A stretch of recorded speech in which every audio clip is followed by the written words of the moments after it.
100%. My list of 3 is Jordan first, Kobe, and then LeBron. Man, I'm glad you said it and not me.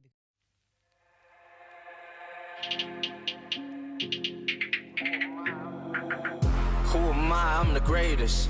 Who am I? I'm getting paid. Who am I? I'm so flagrant. Who am I? How's it going, guys? I'm Travis with Weighing In with Travis Hartman. Today, I'm going to weigh in on some boxing topics with my man, JT from Technique Boxing. Right. JT Taylor. Yes, sir. With Technique Boxing. How's it going, brother?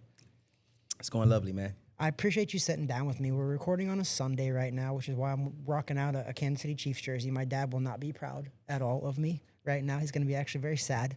But regardless of that, man, so you've got 3 gym locations, by the way.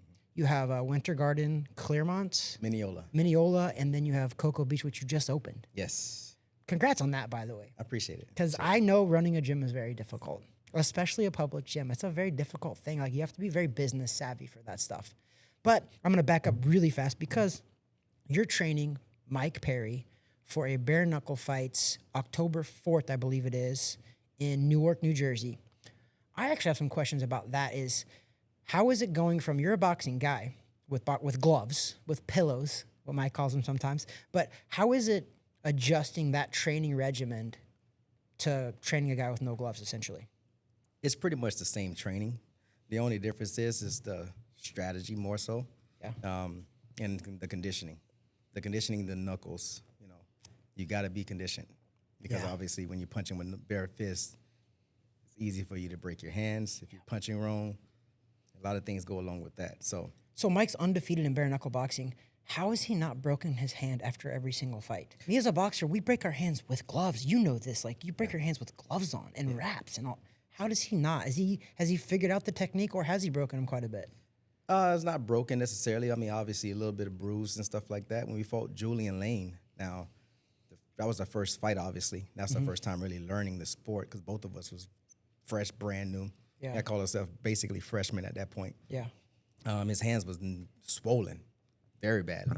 Yeah, they didn't break though. So no, they didn't break. So obviously, a couple of days later, the swelling went down, and then that's when I had to do my job. It's like, all right, we got to condition them. Because it's not just like boxing, Now we got to start punching wood and tires and bare fists, That's tough, man. I always told Mike anyway. I'm like, man, that's a tough sport. Like, just you're getting hit with those punches too, but it's the damage that you're doing to yourself when you punch somebody. Facts. Like, it's got to be. I don't think I could do it, man. So I had 170 amateur fights, 46 pro fights. And I told Mike to his face, like, Mike, you're tougher than me, dude, because I don't think I could do it. You got to be a special type of person to be in bare knuckle. Right. You definitely got to be a special Could type you of have person. done it? Nah. Or would you have done it? Like, I don't even know if it's could have. I just don't want to. No, not for what the lower tier guys are getting. No way. Yeah. Nah, you have to pay me 6 figures to get in there. Yeah. I 100% agree with that because boxing's rough enough, right? Like, it's already rough enough. I'm like, you're taking the gloves off this guy? I'll be in there all day with boxing gloves on. You take the 100%. fist off, now it's a little different. I will step in the ring with anybody, which I did. I fought Terrence Crawford in the pros, Keith Thurman in the pros, Chavez, Jesse Vargas, world champions in the pros. And I'm like, I'll fight anybody. Yeah. But you take those gloves off me, I don't know. I feel pretty naked. Like, fighting another trained combat veteran, essentially. Like, you take the gloves off me in a street fight and I'll defend myself. I'm good with that because most street fights are about 30 seconds, Facts. really. Facts. Yeah, don't but take long. you put me with another trained guy who knows how to punch and who knows how to absorb punches? No way. Yeah, like you said, absorbing punches, bare knuckle, no, you're not absorbing anything. You're taking it. Yeah. And it's a choice whether you want to give it back or not, or you just want to fold. But that's when the grit and that type of person that you are comes out, that lion. I got no quit in me. And when you say that, I said it like 3-4 years ago. I was like, I've never heard of a sport more meant for a person like bare knuckle and Mike Perry. That guy is, he turns a switch on and he's different.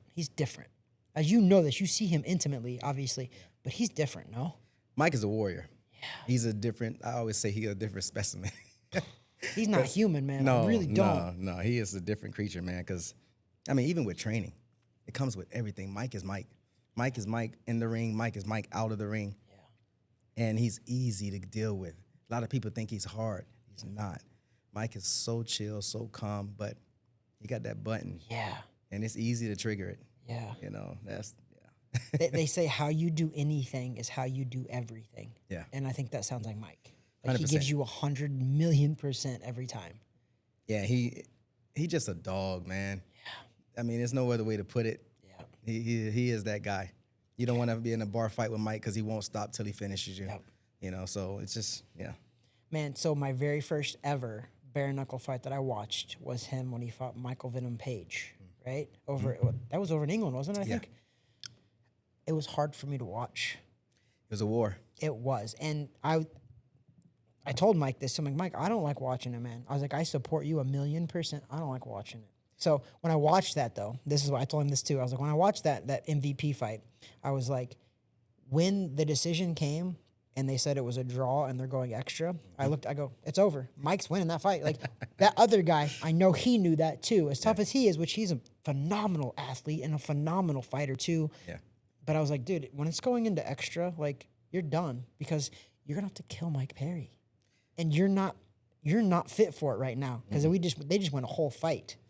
Listen, and they had Mike, to go extra. Mike made that happen because literally when the fight ended and they said it was a draw, Mike said, "Give me my mouthpiece." He said, "I'm going for another round." Let's go. They didn't even announce it yet. I threw him his mouthpiece. He put it in his mouth. He toed the line, and then they all scrambled around. Oh, And like, we're doing one more. We're doing one more. I'm like, wow. Man, like I think the mental, and that's where Mike probably separates himself. I think the mental toughness of that, because I've been in fights. When a fight's over, it's over for me. Yeah. I've never, ever in my life thought about going extra after that. Because I know that once that bell rings, I'm like, it's over. Like, we're done. Like, I know that I've relaxed. I've let everything down. How do you just let it all out, and then all of a sudden, boom, you got to turn right back on? Like, within seconds, essentially, after that decision, like, yeah, we're going one more. Man. He has that Kobe Bryant in him where it's like, job not done. Yeah. You can't finish at a draw. I remember that famous quote from Kobe Bryant when they were asking him, how do you feel about this? I think they just tied up the series or something like that. He's like, job not done. Job not done. I love that. You know what? And I think, and this is off topic a little bit, but I think Kobe Bryant is so underrated. Oh. I think that, and this is not a dig on LeBron James at all because he's one of the best athletes out there, bar none. You can't argue that he's not. He's great. He is great, right? But people overlook. They talk about Jordan and LeBron, but I'm like, bro, you guys are bypassing Kobe Bryant. And Kobe Bryant was a different. I think he is. He was the closest to Jordan-like person and mentality than I've ever seen in my life. Mm-hmm. And I think any real person that can be unemotional and look at it would say the same thing. Yeah. Like LeBron is LeBron. He's great. I know that conversation gets emotional for some people. I'm just like, dude, no, I don't. LeBron's great. I get it. He is. I'm emotionally probably a little bit attached to Jordan too, but just Jordan and Kobe's mentality is different than LeBron's. That's my only take. I don't care who's better. You can say, you can argue for days. I don't really care. But Kobe Bryant and Michael Jordan's mentality, I will take that 10 out of 10 times over any other athlete in the world. 100%. My list of 3 is Jordan first, Kobe, and then LeBron. Man, I'm glad you said it and not me because I would get a lot of shit for that, but I don't disagree with it. I mean, because where did Kobe stay at? With LA the entire time. Yep. Where'd Jordan stay at? With Chicago. And how many titles did Kobe win with LA? What, 6? 5 or 6? 5, yeah. He won a lot. I think you're not wrong. That's what I'm saying. And how many LeBron? How many teams? How many powerhouse teams did he build? Like, come on. The only one that I give him credit for is when he went back to Cleveland and won a title. Yeah. And that was one. Yeah. But he also did that with Kyrie. And Kyrie was phenomenal in that series, and everybody knows he was. So I give LeBron, though, credit for that one because I was like, bro, you went back to Cleveland. They had Kyrie, but, like, you went back to Cleveland, you won one. Like, that was pretty good. But when you went to Miami, I don't know if I give him credit for that. Nah, because you got D-Wade, you got Bosh, you got to... You had murderer's row of Hall of Famers, essentially. Yeah. He did. And then the COVID one that he won in 2020, I thought was kind of BS, too, because it was COVID, and they got locked down in Orlando. So the home court advantage goes out of the way there. No, facts. Yeah. And so he still won it. He gets credit, obviously he does, but there's a little asterisk by that one because home court advantage matters in basketball. Yeah. How many times has not very often, but how many times has the home court advantage guy lost a series? Not very often. True. If you have home court advantage, it's a very small percentage that lose a championship caliber type of a basketball match, like the NBA Finals. especially the last game of the series, and you're going back home. Exactly. And you don't tough. have that when they were playing in front of nobody Yeah. in Orlando because they were locked down. Scrimmage, basically, that's what it is. It was. And like, I know not enough people talk about that, but still, regardless, he's great. And this is what I love about the podcast, by the way, is we were talking about bare-knuckle fighting and then we went to We basketball. just switched. But I love it though, because that's why I love the podcast. I was like, you know what? We make the rules. We get to do whatever we want to do. We get to talk about whatever we want to do. We get to sip some bourbon and have some fun as well. Sir. Yes, sir. So how did you get linked up, by the way, with Mike Perry? When was your guys' first, I guess, fights together? Because Mike was in UFC first, and then he actually did a pro boxing match. People don't want to talk about. He did a pro boxing. Yes. He did two now, Yeah. but he did one way back in the day too. But how did you guys get linked up? I've been around Mike since the beginning of his career. I just never trained Okay, him. I got you. We trained in the same facilities. Not facility, but, SWAT MMA. Yeah. We was all together. Me, Alex, Julian, all of us was all together. Got you. Yeah, Alex Nicholson. So Alex has been on the podcast too. Like good peeps for sure. Yeah, but me and Mike linked up after he finished his UFC career. That's where he was like, he was getting ready to fight Michael Seal. Okay. That was on a triangle when they had the triangle ring. Yep. And They were wearing gloves for that, weren't they, or no? Yeah, it was like 8-ounce gloves. Yeah, It's okay. similar to the ones that they have on the Dirty Boxing. Yep. Yep. So, and he asked me to train him. He was like, yo, I really need your help. I said, bro, I've been wanting to work with you for the longest. Yeah. Because he's a striker. I like working with strikers. Yep. So I'm like, all right, let's do it. And I remember in the 5th round, Michael Seal, the fight's close, very tight. And me and Mike got in the corner, and I looked at him. I was like, I said, you good? He was like, yeah. I said, you got one more. I said, look outside the ring. I said, you got your little boy looking at you. I said, he's watching you. And Mike gave me this look. He was like, say less. He stood up before the break, and I already know it was a lion. Yeah. He swelled up. I was like, oh, he's fixing to go to war, and he tore Michael Seal apart the last round. When you're fighting for your family and your kiddo, bro, like, oh my God, It I hits can't even different. imagine. Because I've never, I want to do one more so my kids can watch it, but probably won't happen. But my kids were never there for any of my fights. 170 amateur, 46 pro, my kids were never there. Yeah. I can't even imagine, because you tell me, look at my little girl, and if you as a coach told me that, bro, they're going to have to drag me out of the ring on a stretcher. Genuinely. I mean that. And that's where you need that fighter mentality. But at the same time, I'm glad that you said that too. At the same time, I think we need coaches in our corner. My dad was my coach for my first amateur fight. He was in my corner for my last ever pro fight. Wow. It was pretty cool because I knew at the end of the day, my dad didn't care about wins or losses. He's like, I want this kid to get home safe. Yeah, that's it. He did it. And he stopped some fights early because of that. Yeah. And I hated it at the time. But now looking back, I'm like, man, I know guys that I grew up with, they don't even speak right. Like they're my age and they're slurring their speech. They have their lives kind of went off the rails. And I'm just like, man, I thank my pops for that. Like, I'm still here. I speak well. Yeah. I think I do, at least. And I don't look like I've fought that many fights. Like, I've been fighting since I was 6 years old. I'm 42 now. Like, I've been around it for a while. And if it wasn't I genuinely believe if it wasn't for my pops, and I'm a very big believer in God. I believe in God, and I believe that everything happens for a reason. I believe that God put boxing in my life for a reason and all that.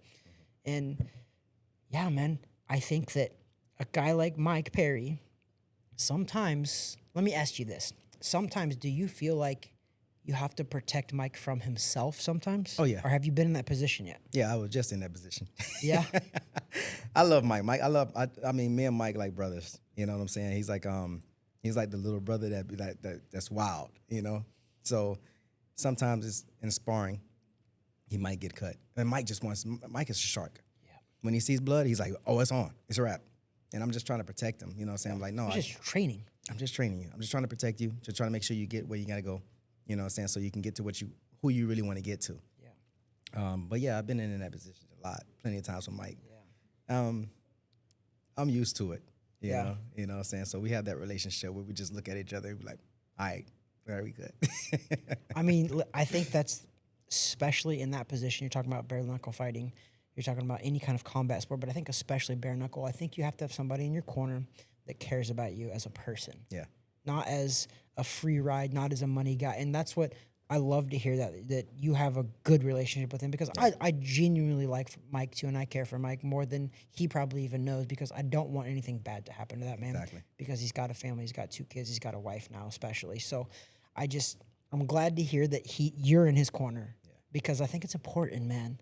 Like, it's not just you, because at the end of the day, we're fighters, and you put me once I get in between those ropes, there's a switch, and it's flicked, and it's hard to flip that switch off when you're in there, and that's when you need either referees, doctors, or your corner, to really protect yourself, protect you from yourself, because if you have a real fighter, which Mike is, that guy's not gonna quit.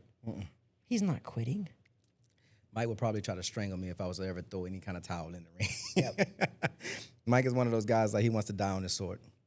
So would you let him? If stuff gets so rough, are you confident enough that you would be like, Mike, bro, I'm gonna stop it, man. I want you to fight. I want you to live to fight another day.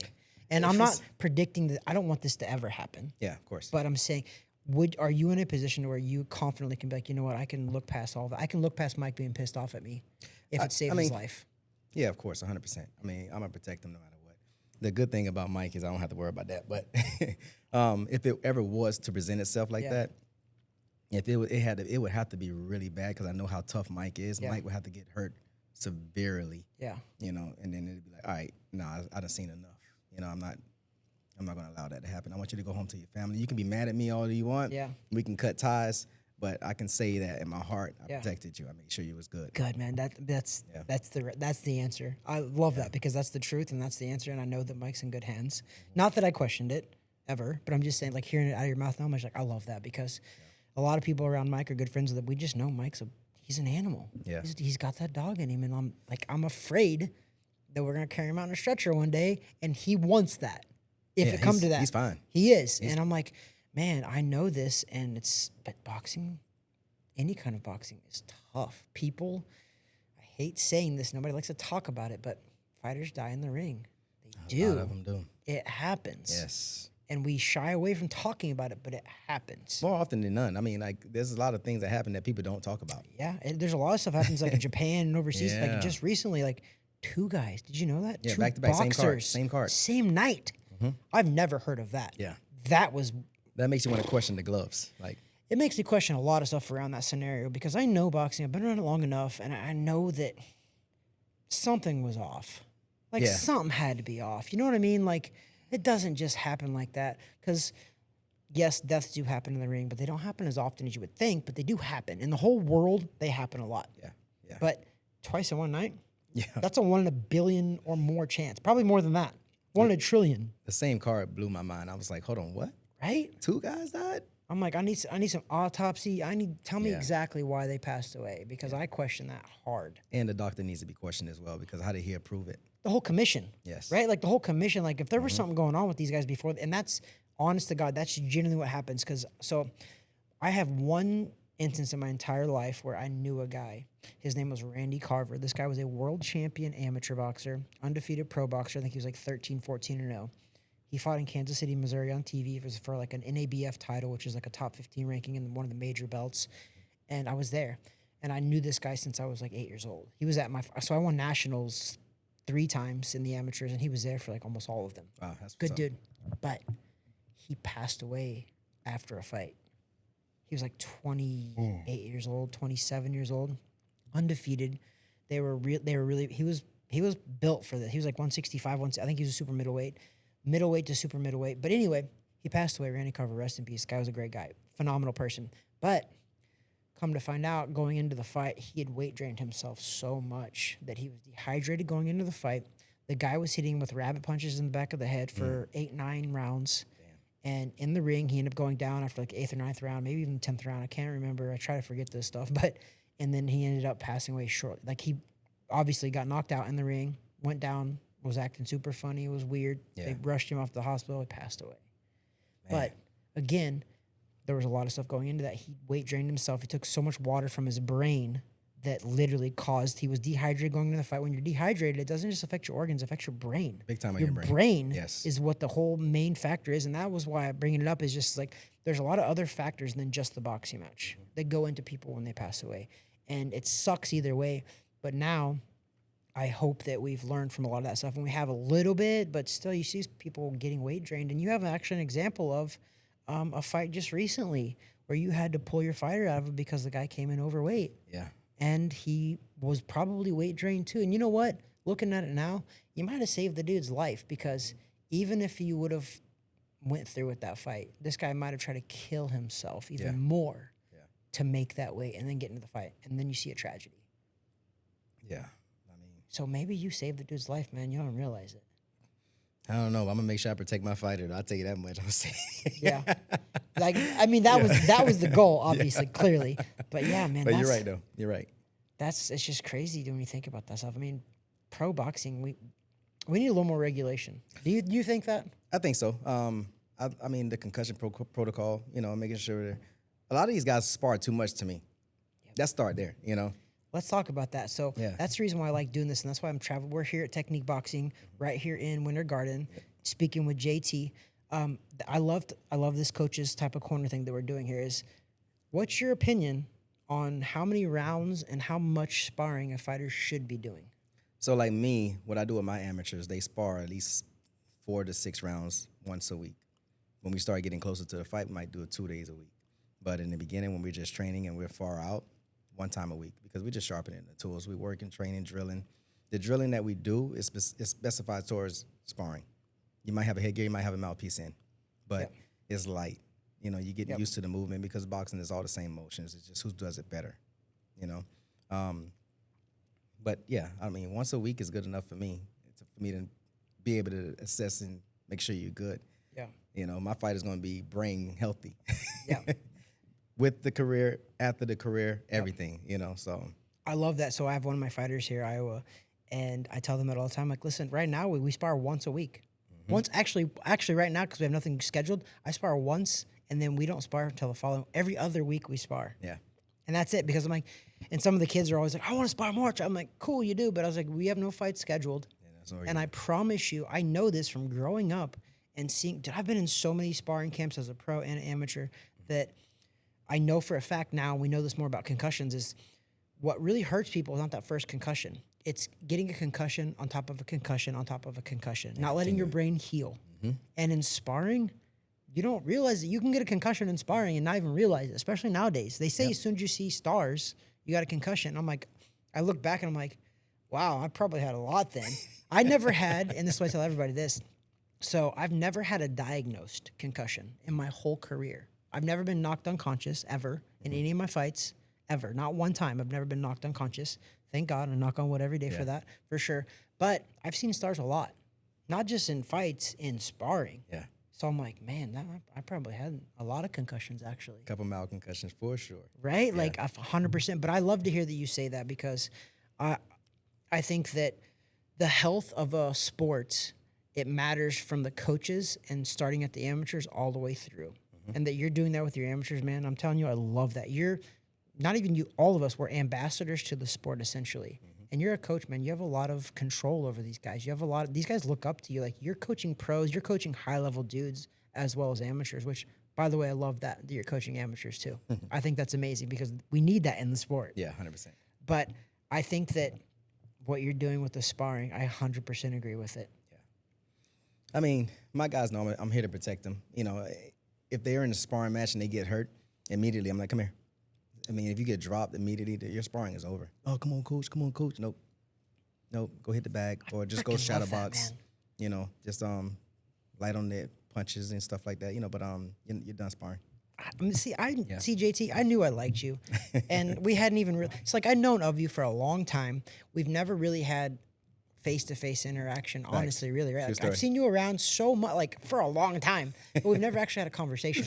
And I was like, man, I gotta have JT on the podcast. Like, I've never really had a conversation, but you seem like a solid dude, and you are. I love everything that you're saying.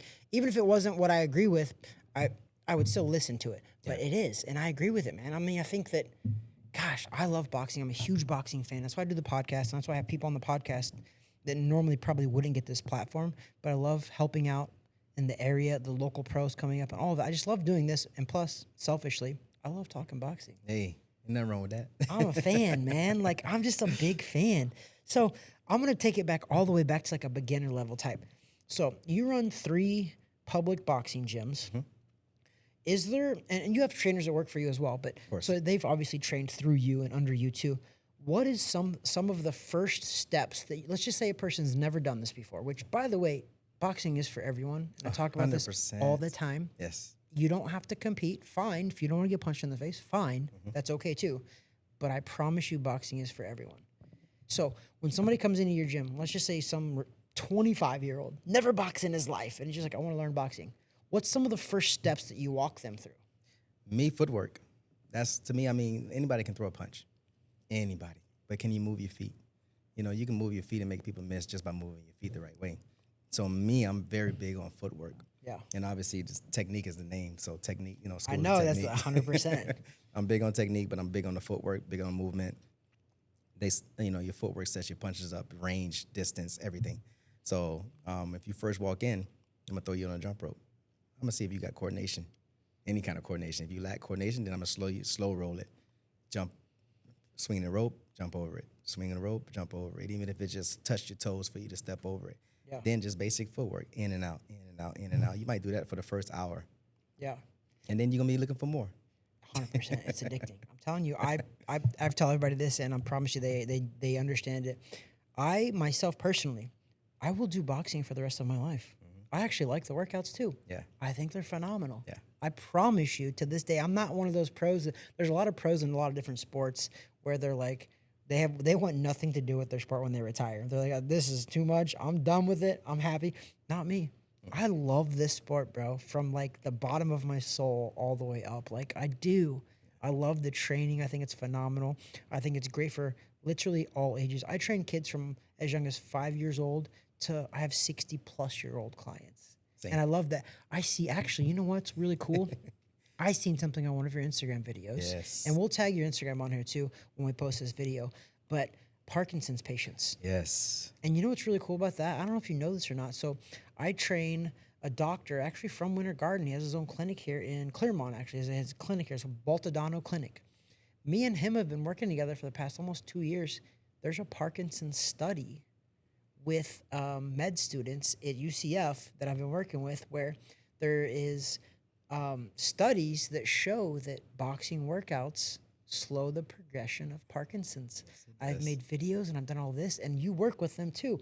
And it's wild to think that boxing can help Parkinson's patients when a lot of people believe that Parkinson's comes from boxing sometimes too. Like Muhammad Ali. when they Muhammad look at- Ali. Yeah, that's all they go and that's for. that's the first thing. I was like, what about Michael J. Fox? Yeah. I mean, he didn't box. He didn't box. Yeah. Helen Keller, who had Parkinson's disease too, and she was a blind lady. She never boxed.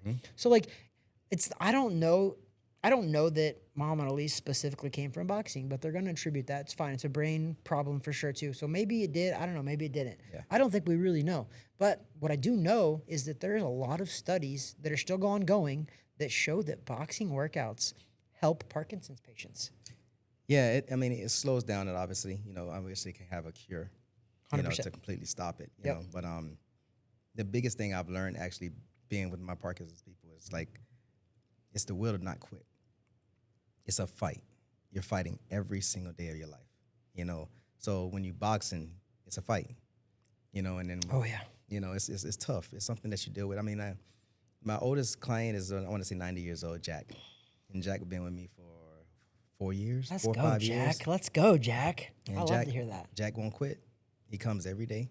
He Yeah. comes in and train. He hits the bag, and he does what he does. And I think that's why he's here today still, because Yeah. he's fighting back. He's not giving up. I love that, man. I really do. I love that you're doing that too. And because like I said, I did remember seeing you had some Parkinson's patients that were doing some workouts with you. I was like, dude, I love that. I love that. I can't wait till this study comes out that we're part of, because I'm praying that boxing is helping it. I really am, because again, like you said, this is not saying it's a cure at all. There's nobody that says that at all. But we're trying to delay it as much as possible. And that's the goal. We're trying to delay it so these people can live a halfway normal life until they can't. Yeah, facts. And this guy's 90, like, good for him. Yeah, and I mean, I can only imagine if he did not do this, then what would Jack be right now? But the fact that he's not quitting, he's actually pushing himself every single day. Not only just Jack, everybody else that I have in my gym also. I've had some really rough patients, with Parkinson's, like the very high level. Super rough, yeah. But you see it slowly come down. Yep. I want to say the first patient that I've ever had, he was maybe like 80 years old, stiff. You know how they catch mitts now. You know when the coaches are actually doing all the work. Yeah. That was me with him. You were like, Yes. you were doing it in there. Exactly. Yeah. 2 months later, he's cutting his own grass. Man, see, man, I love that, man. And I don't know, maybe there's got to be something to it. I don't know. I really hope so. I really hope so. I think obviously boxing is hand-feet coordination. You're constantly looking at certain things, combinations. You're learning your memory. You know, what I'm saying you're screaming. You know, what I'm saying you might your vocal. You know, what I'm saying everything. The whole thing that's trying to shut down. You pushing it out. Yep. And you're like, no, I'm not giving up. I'm gonna keep opening that door. I love it, man. Yeah, the eye-hand coordination, the eye-feet, all of that. Like, I feel like the brain, when you're throwing combinations, especially some of these tough combinations, like, their brain is having to work a little overtime, too. That's where boxing, people don't realize that boxing is very mental, too. Facts. Like, honestly, as a mental. competition-wise, so I use this percentage. People ask me, competition, I'm talking about actually competing at a high level. I'm like, dude, I feel like boxing, in my opinion, it's like 90% mental, 10% physical. Yeah. I genuinely close. believe that. Yeah. Like, it's somewhere in that range. Maybe not exact 90, but that's just I think it's majority mental. And when I say that, I'm like, dude, I'm a skinny white kid. Like, I'm not this physical specimen at all, but I was pretty good.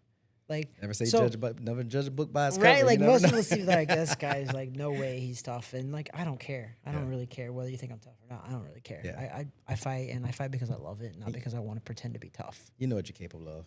And like, so I said it on a podcast recently, and it went viral a little bit too, and I still believe it.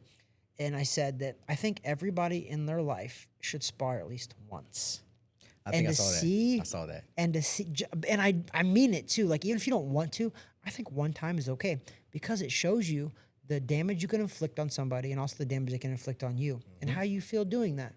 It's gonna make you think twice before you're an asshole, or before you're a jerk to somebody, or whatever. Like, I think violence in this world, and bullying especially, I think it would drop dramatically.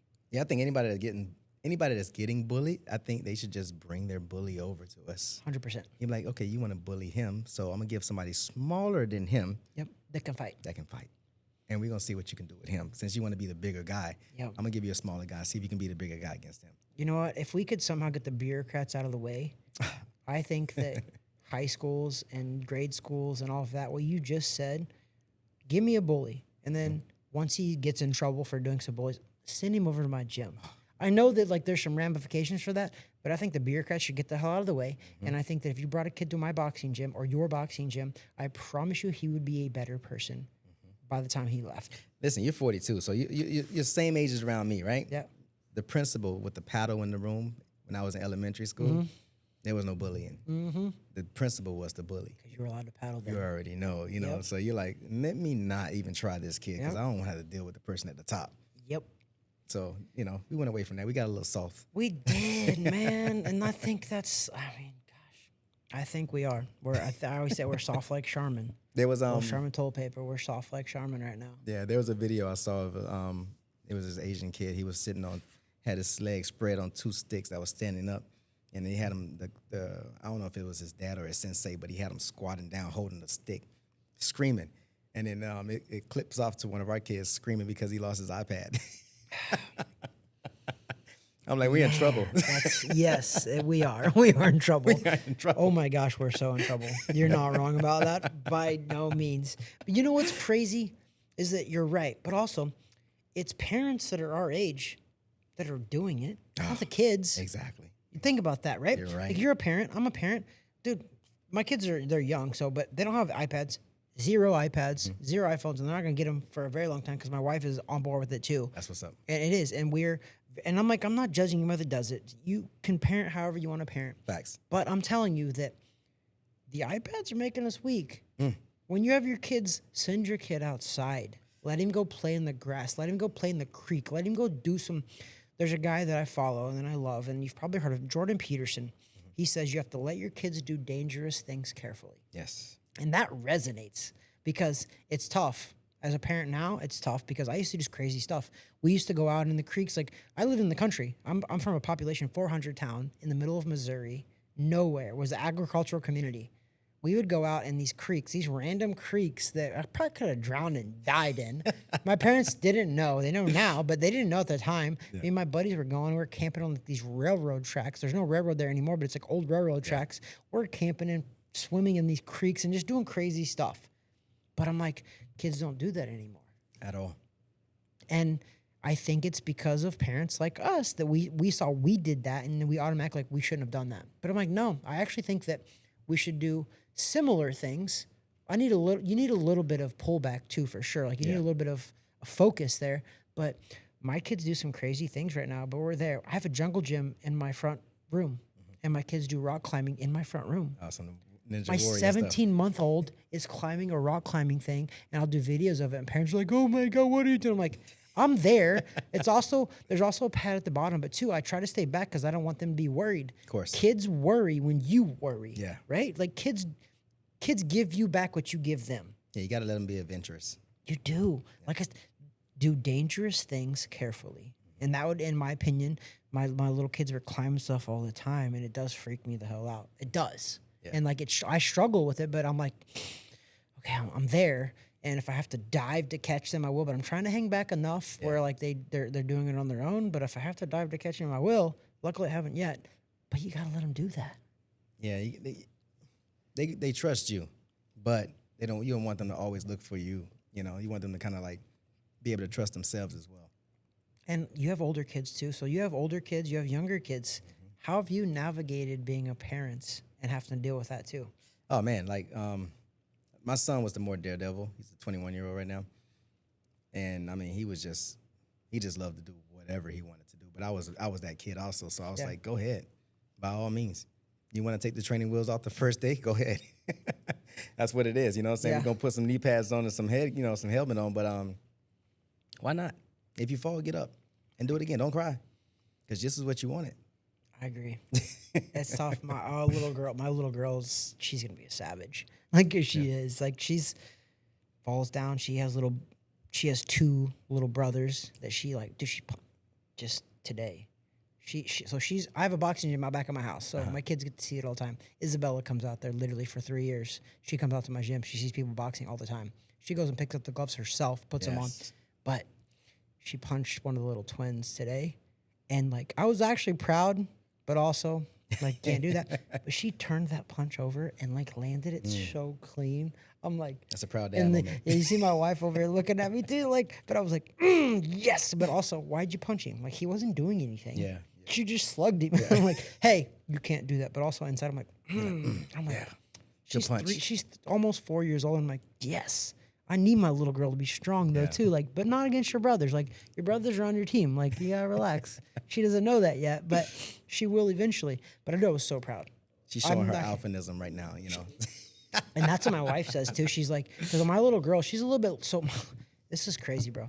But so you've had kids, but my little girl weighed 6 pounds 15 ounces, so she was kind of small. Yeah. My wife had twins.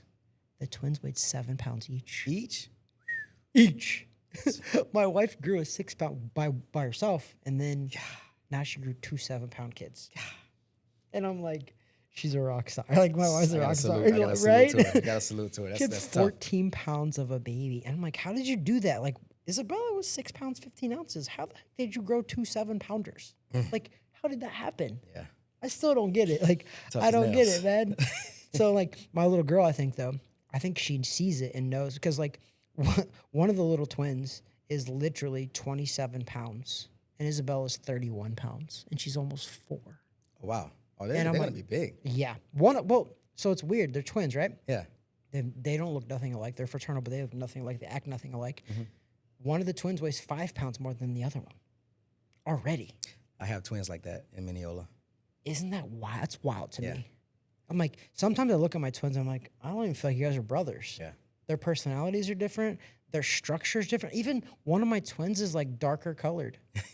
I'm not exaggerating. It's actually really wild. But like one was on the side where the sun was hitting, you know? Yeah, right? Like so, but my wife is Ecuadorian, so I think one of the twins got her side. The other twin, he's like, I call him a gringo. He's a white boy. Like he's a little white boy. I'm like, this is wild to me. Mother Nature is so wild. It's a beautiful thing. But I think it is. Yeah. And that's where like, because usually with twins, sometimes with twins, you want them to have their own identity, but sometimes they don't. Yeah. These two, oh my gosh, dude, they are so different. And That's a good thing. I It think is that's a good thing. and I have no problem with it. It just blows my mind every day because I'm like, you guys are twins. You came out of the same stomach. I watched them pull you out, and you don't even look like his brother, let alone his twin. He's 5 pounds more. I think that's kind of a good thing. That way you won't get them confused. Oh, you have no idea how much I was scared about that. When they were born, I'm like, bro, what if I mix up these guys? Like, seriously, nobody ever thinks about that, but Yeah. you could mix them up easily. Oh, and they take it personal too. Oh my In a heartbeat. gosh. But I'm thankful we didn't because I'm telling you from birth, I was just like, yep, that one is easy to tell apart. Like, so one of them is named Luca, one of them's named Theo. Theo's the white boy, and I feel like Theo's a white boy name, almost like Theodore. His name was Theodore and Luca, and I'm like, yep, this is perfect. And we didn't even plan it that way. It was whichever one came out first, we were naming Theo. The second one, we were naming Luca, and it worked out because like Theo's the white boy, like Theodore. So let me guess, Luca's the problem. Luca's gonna be bad. Oh man, Luca sound like he's gonna be bad. he's yes. See? This little sucker, man. Oh my gosh. For the first couple of months, this guy was like awesome. Luca was awesome. We were like, oh my God, he's awesome. Nope. Yeah. The next year, Luca's a problem. But he it's funny. He's the problem, but when he's not the problem, Theo is like so outgoing. He'll go up to anybody. He's like our little girl. Our little girl's very outgoing. If you ever meet her, she'll walk right up to me, like, hey, what's your name? Like she'll walk right up to you. But we try. So cool story about her is Isabella. So she was like 7 months old. We took her to New York. My wife is a professional tennis player, retired now. Okay. But she played pro tennis. Isabella was 1.5 years, and we took her to London because my wife played Wimbledon with 1.5 years old, and then retired. Like she's a rock star. More than I want to give her credit for. Like she's a rock star. She is. That's what's up. Yeah, So you got two she athletes played- in the house. Yeah. Basically. So our kids are a little. Oh, they're, yeah, they're gonna they're be little. athletes. Yeah. Oh my gosh, dude! But it's a problem because they're super active. So you Is a prepare yourself. problem. We are. But Isabella got to travel everywhere. So she was in New York at 6 months old. She was 8 months pregnant with Isabella when she got inducted into the Georgia Tech Hall of Fame. And she gave a speech. She was like, yeah, my little girl, one day, if we ever have kids, more kids after her, she's going to be like, yeah, I was a Hall of Fame baby. What have you done? Yeah. And I'm like, yeah, that's going to come out. I know it now. That's fire. Knowing their personalities already, I'm like, yeah, it's going to come out. But so Isabella got to travel everywhere. She was in New York. She was in Atlanta. She was in Texas. She was in London. Wow. But our twins, Been home. they've been home and that's it. They haven't been out of the state of Florida. And you can tell the difference too, the outgoingness of them. And you can tell the difference. And like, it's just tough because, man, traveling with three kids? And at that age? that age, oh man, like it's very tough. It is. And that's why we really haven't.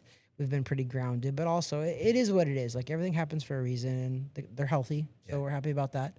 But their personalities are different than Isabella's because Isabella will walk up to anybody because she saw people at like 6 months old that she didn't normally see. Yeah. She's used to it. Like everybody, man, I actually struggled taking her because she's been in New York probably like already 4 times, and she's not even 4 yet, and she's been there so much. But she would walk up to anybody. Yeah. In New York, that's not necessarily a good thing. Yeah, it's a gift. They say it's a gift and a curse at the same time, you know? And so I had to really pay attention Yeah. to whatever she was doing because I was like, she's going to talk to anybody. And she loves getting in vehicles, Oh. right? Yeah. So she'll walk up to anybody. She's like, hey, I'm coming. Can I get in your car? I'm like, no, you cannot get in people's cars. Stop you it. back in a little bit. So I had to pay real close attention to her. But luckily, we're in Orlando. We live in a really good neighborhood here. So, like, luckily, it's good. But, like, when I take her to New York, I'm like, I got to pay attention to her. Yeah. Because she'll be anybody. Everybody is a friend to her. That's New York. But I also love that part of her personality is like she sees the good in people. Yeah. Cool. But also, as a parent, you got to know that there's a lot of bad, too. A lot. We're the one that has to look for all that, which sucks. I think that's why a lot of parents changed also because obviously the stuff that was going on back then we didn't see. Yeah. But now we got these phones. Everything is out in front of us. So now parents are like, hold on, I see too much. Yeah. So they're a little scared about the life, you know what I'm saying? That. But, I mean, how can you live? You can't live in a box. I agree with that 100%. Let me ask you this question then.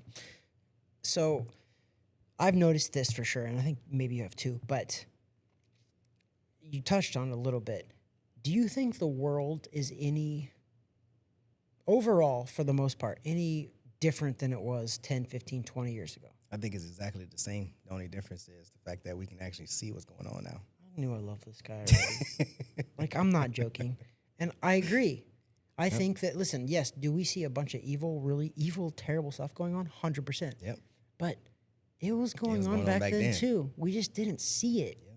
We didn't see it because we didn't have social media. We didn't have all these outlets of see. Like, crazy stuff was going on all over the world. I always bring this example up. They're like, when we were getting ready to have kids, we had kids in 2021 is when we had Isabella. People are like, how can you bring a kid into this world? I was like, think about this. And this was always my example. I go, we're talking about the 60s. John F. Kennedy was assassinated. A president of the United States was assassinated. What do you think those people were thinking in that time? They're like, oh my God, the end of the world is about to happen because a president of the United States was murdered. Yeah. And I was just like, I guarantee you people, and Vietnam was going, like crazy stuff was going on. A lot. Don't you think that people in that time was like, oh my God, the end of the world? And that was in the 60s. We're 2025 now. So when we have similar things going on, thing, bro. Do we not? Like, yeah. So I'm glad that you said that because I thought I was the only crazy one. But also, we just see a lot of terrible stuff being highlighted, and I hate it. And they nitpicking. They picking certain things to highlight. A lot of the things that are really worse, they're not highlighting because they don't want people to go crazy and panic. Yeah. But I mean, it's all on the front street. If you do your research, it's right there. It's freaking terrible, man. Yeah. There's something that just happened, by the way. I'm gonna get your opinion on it a little bit. So Terrence Crawford just beat Canelo Alvarez. Did you think that would happen? Yes, 100%. 100%. Canelo struggles with technical fighters. This guy is me. I'm a technician. I'm a technician type of coach. So technique wins all day long. When he fought Lara, I think Lara beat him. Holy crap. 100%. And Lara's a lefty. And Crawford fought that fight as a lefty. And dude, oh my God, like, I'm so glad we did this. There's a reason why we did this podcast is because of this. I said the same stuff. I was like, but to be fair too, I actually really like Canelo. Me and Canelo got married on the same day of the same year. May 15th of 2021. Me and my wife got married, same day he got married. I didn't know that was happening because they didn't even know he was getting married. It came out a week later. Because it wasn't even publicized at all because he kind of did like a little smaller thing too. And so me and my wife, and I was like, holy crap. But I also like him because, multiple reasons, because I do think he fights everybody out there. If you look at his resume, they can say he's dodging David Benavidez. Fine. Maybe he is. I don't know. I don't think he is, but maybe he is. But look at his resume, who he's fought in his whole career. Yeah. Nobody wanted to fight Arizona Lara, by the way. Because he of fought his Arizona Lara because lefty, skilled, Cuban, knows how to box. He's not going to dominate you, but he's going to beat you. Yeah. But because he knows how to fight. Technician, which is probably why you respect that and love that. And he is. He's a technician. And I agree. That fight when it happened, Canelo has historically won close fights. He has. A lot of... I think the Floyd Mayweather fight was a split decision or a majority decision. Yeah. And it wasn't. That was a unanimous decision. Right? Easy. Like, it wasn't. Too easy. 100%. And there was that majority. And honestly, I was such a huge Canelo fan that I thought the first Canelo versus Triple G when I was like, nah, I thought it should have been a draw at worst. But now I look at him like, no. I think Triple G won the first one. Yeah, they kind of stole that from Triple G. But who's the golden boy? Who's the ticket seller? It was Canelo. It's Canelo. Yep. You know what, though? But that doesn't always work that way because I remember when Manny Pacquiao got robbed. I think he got robbed against Tim Bradley. I think he got robbed against Tim Bradley. I do. Every time I watch it, man, I'm like, no way Tim Bradley won that fight. The first one. Yeah. I just don't. And he was the cash cow. Yeah, he was. And even let's just say worst case scenario, you think the fight was super close. Yeah, it was close. Well, you go with Pacquiao. Yeah. He's the cash cow. Yeah. And Tim Bradley, in all fairness, I like Tim Bradley. I met Tim Bradley multiple times. He didn't win that fight, but he wasn't a cash cow. No, he didn't sell. Not at all. I never understood that decision. It was weird to me because I was like, what's going on? Like, that's really weird. It was, even at your very best, you can't tell me that wasn't a close fight. Yeah. I mean, how many times they did it? 3 times? Yeah, they did it 3 times. Because then they rematched and Pacquiao won. So like, oh, well, you do a trilogy. But it's the same thing. Yeah. I mean, I don't know. I would have declared that first one at least a draw because it was so kind of like, which way do you go? You know, I mean, I don't know. That was a tough one, man. That's a tough one for me, that first one. That's why I needed to see the rematch, but that was clear the second time, you know. 100%. But I don't know. I wasn't even a huge Pacquiao fan at all. I actually thought, people thought I was smart for this, and I wasn't. I was like, dude, Floyd Mayweather's going to beat Manny Pacquiao, and it's not even going to be close. It's too easy. Right? That was the easiest call I've ever made. And Yeah. people were like, no way, Trav. I go, I promise you, I don't care when they fight. And they were like, oh, Mayweather stretched it. I go, you realize that Mayweather's a couple years older than Pacquiao. So if it went on, the longer it went on, that Mayweather's getting older. That's what And kills they're me like, with oh, people. huh. I was like, yeah, like, what are you talking about? Mayweather didn't wait that out. But also, I know some stuff about that. So the reason why it waited so long was because of drug testing, right? That's why Mayweather was like, you need to do blood testing or I'm not going to fight you. And he had problems with that. Yes, and you know why? I love Manny Pacquiao. I do. He's a great guy. He's a big believer in God too. But I promise you, Manny was juicing, bro. He might not have been juicing, but he was eating something over there that was actually helping him. Listen, I'm going to tell you why I know he was juicing. I'm telling you, he was. So there was this random email sent to the Mayweather camp, like years and years before they even fought, and it said they were already negotiating. They were negotiating that fight for like 5 years. Mm-hmm. It ended up being forever, right? So there was an email. There's proof of this. Mm-hmm. So I know some inside stuff on this. So they sent an email to the Mayweather camp while they were negotiating, and they said, "Hey, what would be the penalty if somebody tests positive for steroids?" Oh, that's it. It's over. Why would you ask that? Exactly right. And Mayweather was like, whoa. Yeah, whoa, red whoa, flag. Whoa. What do you mean? Okay, cool. I know that we have urine testing. And if you know anything about this stuff now we're so more sophisticated. You can beat a urine test. Yeah. It's easy. Yeah. Okay. So Mayweather's like, cool. I'm thinking we're going to do blood testing. And Pacquiao was like, no, I got an allergic to needles. He said that. Yeah. And they're like, bro, you got like 19 tattoos. Yeah, exactly. You know the needles, all right. Exactly. But also, there was a guy named Alex Ariza that was in Manny Pacquiao's camp at the time. He was a strength and conditioning coach. This is when strength and conditioning coaches kind of first came about, and it was kind of a big deal. And now they're pretty important. But anyway, I know who Alex Ariza is because I had a kid who I grew up with in the amateurs, Chad Aquino. He's a Kansas City Golden Gloves. He was a national champion. He beat Rock Allen or Tiger Allen in the National Golden Gloves, and I was on the same team as him. And then he ended up moving out to Philadelphia, Reading, Pennsylvania, to be a pro. He's like 3 or 4-0 as a pro. And he was like, Trav, he goes, and I didn't know this at the time until he messaged me. He's like, Trav, Alex Ariza used to come in the gyms in Philly and peddle steroids. Wow. And he goes, now he's out in Cali and he's working with Manny Pacquiao. Oh, it's automatic at that point. Yeah. So listen, I don't want to get sued. I'm not saying I know for a fact anything, but I'm telling you, where there's smoke, there's fire. Facts. And the fact that Mayweather, and I was on his side. Mayweather was like, I want random drug testing and I want blood testing. I'm like, cool. What's wrong with that? How could you fault the guy for that? That was the whole holdup. Did you know that of the whole fight was random blood testing? That Pacquiao said, no, I can't do it because I don't like needles. Yeah, obviously he was juiced. So he was trying to clean the system so that way he can be good. So think about this. Pacquiao was like 126 pounds, fighting Juan Manuel Marquez. All these guys had phenomenal wars and all that, but moves up to 140 and knocks out Manny Pacquiao, or knocks out Ricky Hatton, stops Oscar De La Hoya, was not stopping anybody at 126 pounds. Yeah, and all of a sudden you're big and strong. Yeah, makes sense. So I'm like, That's listen, your eyes don't lie. I was like, do the eye test. What's the eye test say? There's some stuff with that I just, and I love Manny, and I don't think Manny knew that he was doing it, by the way. I don't think so. Yeah, I think they kind of figured a way to get it in his He had system. some shitty people around him. Yeah. Alex Ariza. And I think about this. As a fighter, a strength and conditioning coach comes to you and is like making all these shakes. Like steroids doesn't come in needle forms anymore. Yeah. Steroids comes in other forms. It's in muscle rubs. It's in supplements. It's in everything. So I'm like, man, I think Manny was juicing. This is my opinion, and I won't be sued for this, but I think he was juicing based on all of the facts that come out.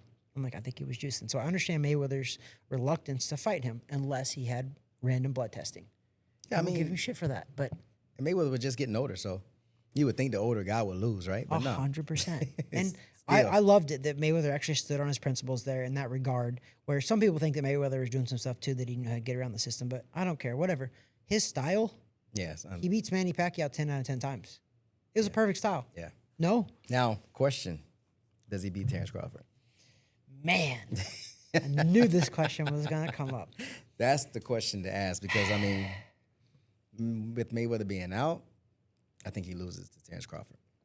So, wait. So, is your question, like, right now, if they fought today, this Mayweather, Today, right his now. age right now? Yep. Oh, Crawford beats him. Exactly, easy. Now, Yes. let's say when he fought Pacquiao. with Crawford the way he is now? Yeah, that's a tougher question. So I fought Crawford in the pros, and Crawford's 42-0 with 31 knockouts. I'm one of the guys that he didn't knock out. I went the distance with Crawford. I lost the decision on points to him. And he came on this podcast and we chatted about it. Yeah. He was pissed off about it too. He's like, Chap, he goes, you have no. So he knocked out everybody before me, and then he went 13 straight knockouts after me. And then he meddled in a couple decisions and then knocked out everybody else too. So he was pissed off about it. But dude, and everybody talks about that. I got to say this because it's easy to go the distance with somebody if you're running and holding. Oh, it's easy. I didn't do that. Yeah, I will show you my face after that fight. Yeah. And the only reason, listen to this shit. This is a good story because I told Crawford it too. I'll tell you. So I fought Terrence Crawford in York, Pennsylvania. While I was there, I got a call from a promoter. They're like, hey, can you fight at the Playboy Mansion in 2 weeks? I was like, first of all, yes. I'm 25 and single, by the way. Love you, baby. But I was 25 and single, pro boxer, 25. And and it was when the E! True Hollywood was doing they were doing a movie, or not a movie, but they were in a TV show with Hugh Hefner and his 3 girlfriends. And they had fights inside the Playboy Mansion, and they were always ringside. I'm like, yes. But I said, yes, but I'm about to fight, and I'm in Pennsylvania. He goes, that's fine. He's like, just don't get knocked out. I was like, done. Say less. Yeah, like, easy. And they called me on 5 days' notice to fight Terrence Crawford, by the way. I hadn't been training for months, and I was like, oh, God, this is going to be tough because, like, I know I'm not in shape, but I was like, I'm going to fight my ass off. And I do have a chin. Unfortunately, I have a chin because, like, I don't, like, you could hit me. I've never been knocked unconscious. Nice. In 170 amateur fights, 46 pro fights, not one time have I been knocked unconscious. So I was like, okay, cool. I'm going to fight my ass off. Fought my ass off, and Crawford beat me up so good. My ribs hurt. My face hurt. Like, dude, I'm not joking. It was so bad that after that fight, I went on a radio show, and I was just like, they're like, who's the next best people out there, Travis? I know you're in the game. I go, Terrence Crawford. They go, who the hell is that? Yeah. And I go, I promise you. So I beat Nonito Donaire in the amateurs and nationals to beat him. Fire. I beat Anthony Durrell in nationals to beat him. Nice. In nationals, not a club show, nationals. Andre Durrell's here. You know that, right? Yeah. Andre, the brother, yes. I got here. some stories about those guys. Yeah. Bro, I need to talk to him. So me and Anthony fought. I beat Anthony, but there's a good story about all that too. We'll get back to that. I'll stick to my topic because I get off topic easily. But so, like, I fought Terrence Crawford, and it was wild, man, because I fought my ass off. After I got done, I was like, dude, there's one, you cannot find a video of that fight, by the way. Wow. Look your best. I've looked my best. I've never watched that fight. I got some people I can find. I can see. I can try to find it. I 100%. I've never seen it. How many rounds you go? We went 6. 6 rounds? And I've never seen it. I try to find it, and like we've talked about it on the podcast. I had Crawford on the podcast, and I was like, dude, we talked about my fight with him. I can't find it. I've never seen me fight Terrence Crawford. Wow. Ever. But I witnessed it because I was there. Of course. And it hurt a lot. And I have one picture of that fight. My dad took it in the ring. It's me, and it's a side view of me. Crawford's like wraps, and part of him is there, and then Bomac is there. Brian McIntyre. We're good friends. We talk all the time. I just talked to Terrence Crawford like 4 days ago. Yeah. But we're good friends. He's a good dude. But anyway, he hurt me like bad, and I went on the air on. I'm on record of this, so people can talk all they want. I'm on record in like 2009, and I said, they're like, who's the next best? I was like, Terrence Crawford. Wow. I called it in 2009. I was like, Terrence Crawford. They're like, who the hell is that? I go, I promise you, I've been in the ring with a lot of greats already, because Nonito Donaire ended up being a pound-for-pound great. Yeah, exactly. While I'm a pro, he was a pound-for-pound great that time. And I was like, dude, I fought him in the amateurs still, granted. But still, I'm like, I've been in the ring, and I've also seen all of this. And I go, I promise you, he's the it fact. He's got the it fact. They go, what's he do great? I go, everything. They're like, what? I was like, yeah, he was a righty. Then he was a lefty. He hits the body hard. He hits the head hard. His distance control is amazing. His jab is amazing. His hooks are... I was like, genuinely, he doesn't do anything wrong. And this was early in his career. Yeah. I think he was like 8 or 9-0 when I fought him. And nobody heard of him. I was like, guys, better look out for this guy. I promise you. I'm on record of saying it. And I'm like, I promise you. And look where he's at now. Wow. So back to the Crawford Mayweather. It's a tough conversation. You know, I was like 3 years in the game when you fought him. Yeah. 09? As a pro, yeah. I was state champion. I won the state championship in 09 here in Florida. In Florida? In Florida. I was just starting. You'd probably never heard of him. No, I was 24 years old. Dude, I can't remember. So 2009. I turned pro in 2004 and I was 20. So 5 years later, I'd been like 25 or 26 when I fought Crawford. I was like, he's the best in the world. Yeah, damn. And they were like, dude, you're crazy. And this was Mayweather. I'm like, he's the best in the world. Like, I promise you guys, like, I did a radio show at the time. I did a radio show for like 8 years before I even did a podcast. And I was like, guys, like, Trav, you've taken too many punches. And I go, I promise you. I was like, I promise you. They're like, we've never heard of this kid. And I was like, well, you're going to. You're going to, yeah. But early in his career. But it took forever. Even like, it took him beating Spence. But even after he beat Spence, people still hadn't heard of him. Yeah, he's still. They were like, "Oh, Spence been in a car wreck." I was like, "Bro, did you see what Spence did to like Danny Garcia and all these guys after the car wreck? Like, stop it." Yeah. Give the man his credit. The excuses, man. The excuses. And Crawford said it, and I haven't really heard any people saying it yet, but Crawford said it for the Canelo fight. He's like, "Watch." He goes, "When I beat Canelo, they're gonna have all these excuses." I haven't seen it yet. To be fair, I've seen a lot of people giving him credit, which they should. Yeah. Bro, he went up to 168. It was a clinic. It was a clinic. How like. So I think it was closer than most think. It was close in the regard as I think he won. I actually had him winning 117, 111 on my scorecard, which is 9 rounds to 3. Yeah. But a lot of those rounds were very close, actually. I do think they were. I think they were very close, but I thought he won them clearly, but he barely won them clearly, if that even makes sense. Do you know what I mean? Like, I think he beat him, but if you look at the official punch stats, it was a close fight. Yeah, it was. But I think the punch stats be lying. Yeah, I because had him winning. Canelo wasn't throwing punches like that. You know, if you sit there and watch him throw punches, maybe 15 punches around, 20 punches around, a lot of chasing, just throwing the same punch. It was so easy to predict what he's gonna do. You know what I'm saying? So I mean, like, to me it was too easy for Crawford, and then Crawford started realizing that, and he started staying more in the pocket. Yep. Once you started staying more in the pocket, you'd be like, oh, I can take your punches, because you're overloading everything. You know, you could see it coming a mile away. The lead hook, when he throws the lead hook and he's turning it to the back. Come on, like, what is that? Easy to counter, you know? Yeah. But, I mean, Lara did it. Mayweather did it. Crawford did it. Yep. Bivol did it. 100%. So, like, I don't bet on a lot of fights. And in boxing, you're allowed to bet on fights, whether you're a pro or not, you are. Yeah. I don't bet on a lot of fights. I put money on that.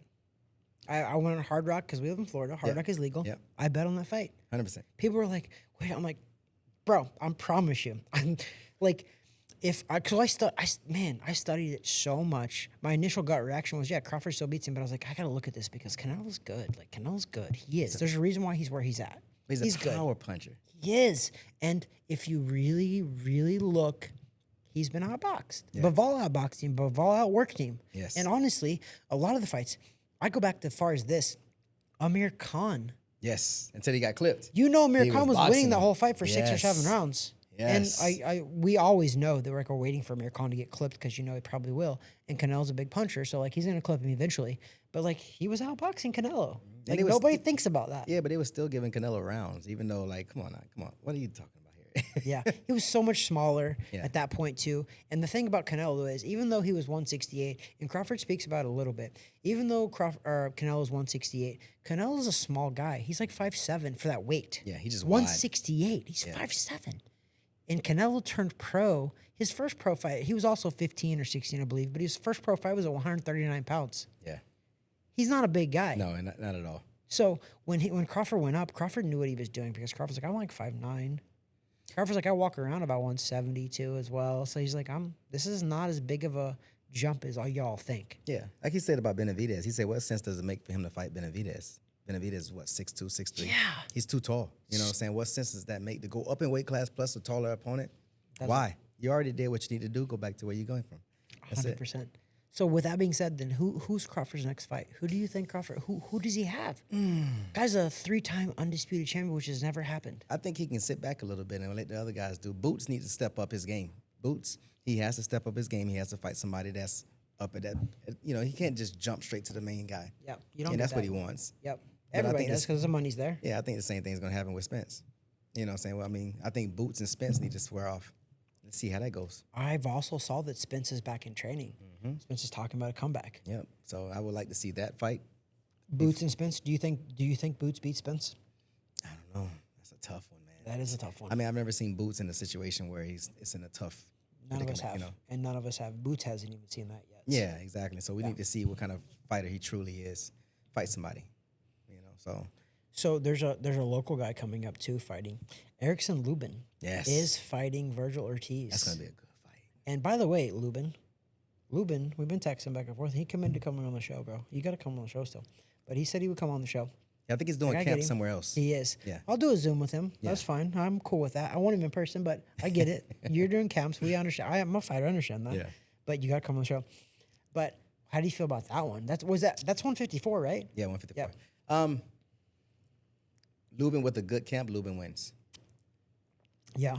I mean, it's Virgil does get a lot of openings. He's tough. He's a tough character, tough fighter. Period. I don't know if he's that good with southpaws. And Lubin packs a punch. And if he's with Ice right now, Ice is training him. So if he sticks with Ice the entire camp, I mean, Ice has been working him. He's gonna work him. Yeah. Ice is a really good coach. So I don't know. It's a toss up for me. It's gonna be closer than people think. Yeah. If anything, it'd be a draw or Lubin by 1. Man, I'm going to tell you, Ortiz has not impressed me. Although his win over Madrimov, who I think nobody talks about this, but I think Madrimov gave Crawford a massive run for his money. And that fight was probably way closer than the scorecards had it.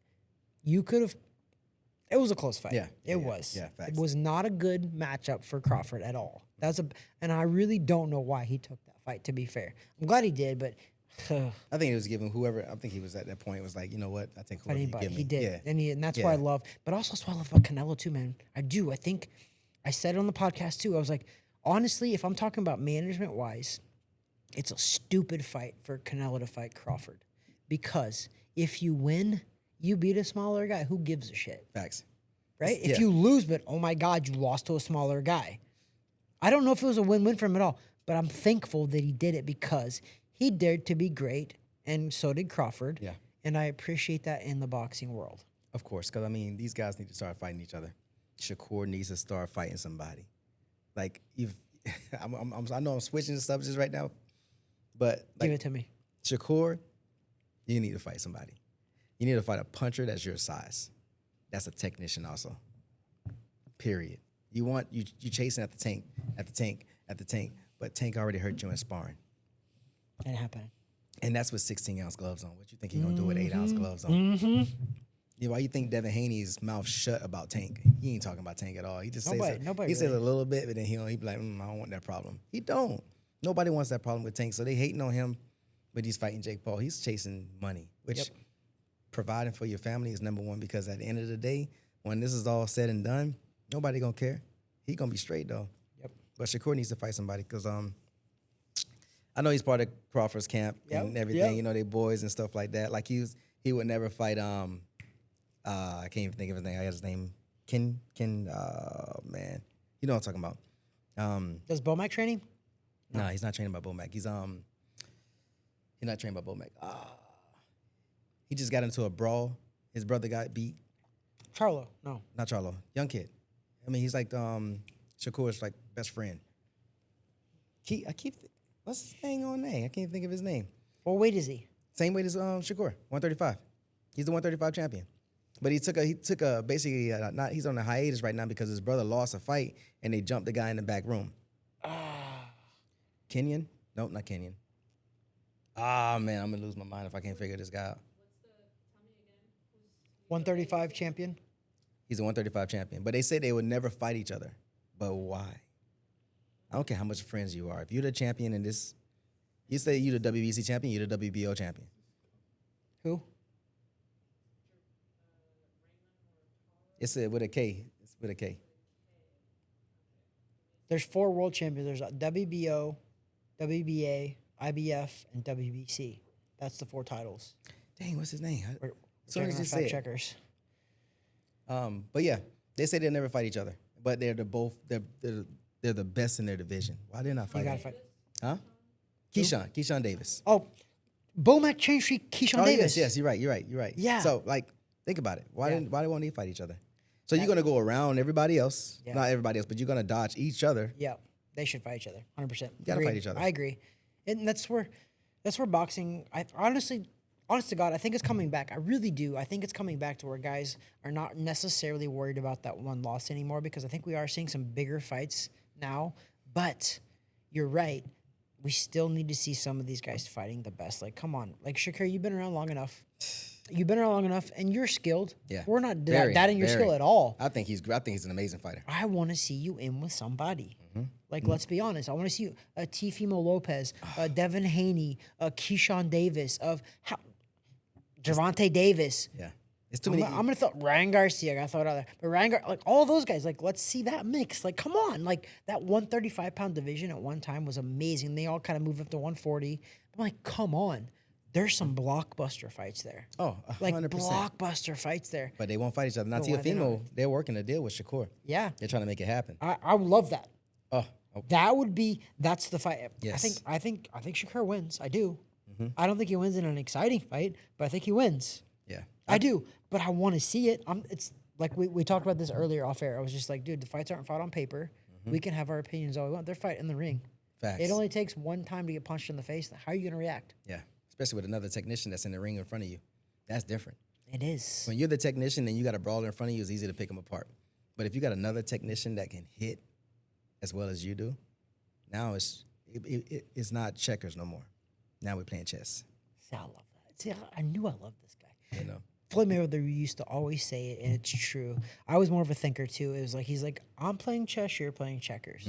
He's like, I'm playing moves on moves on moves, and like that's boxing. And people don't realize that. Like that's where boxers are actually very intelligent. They are.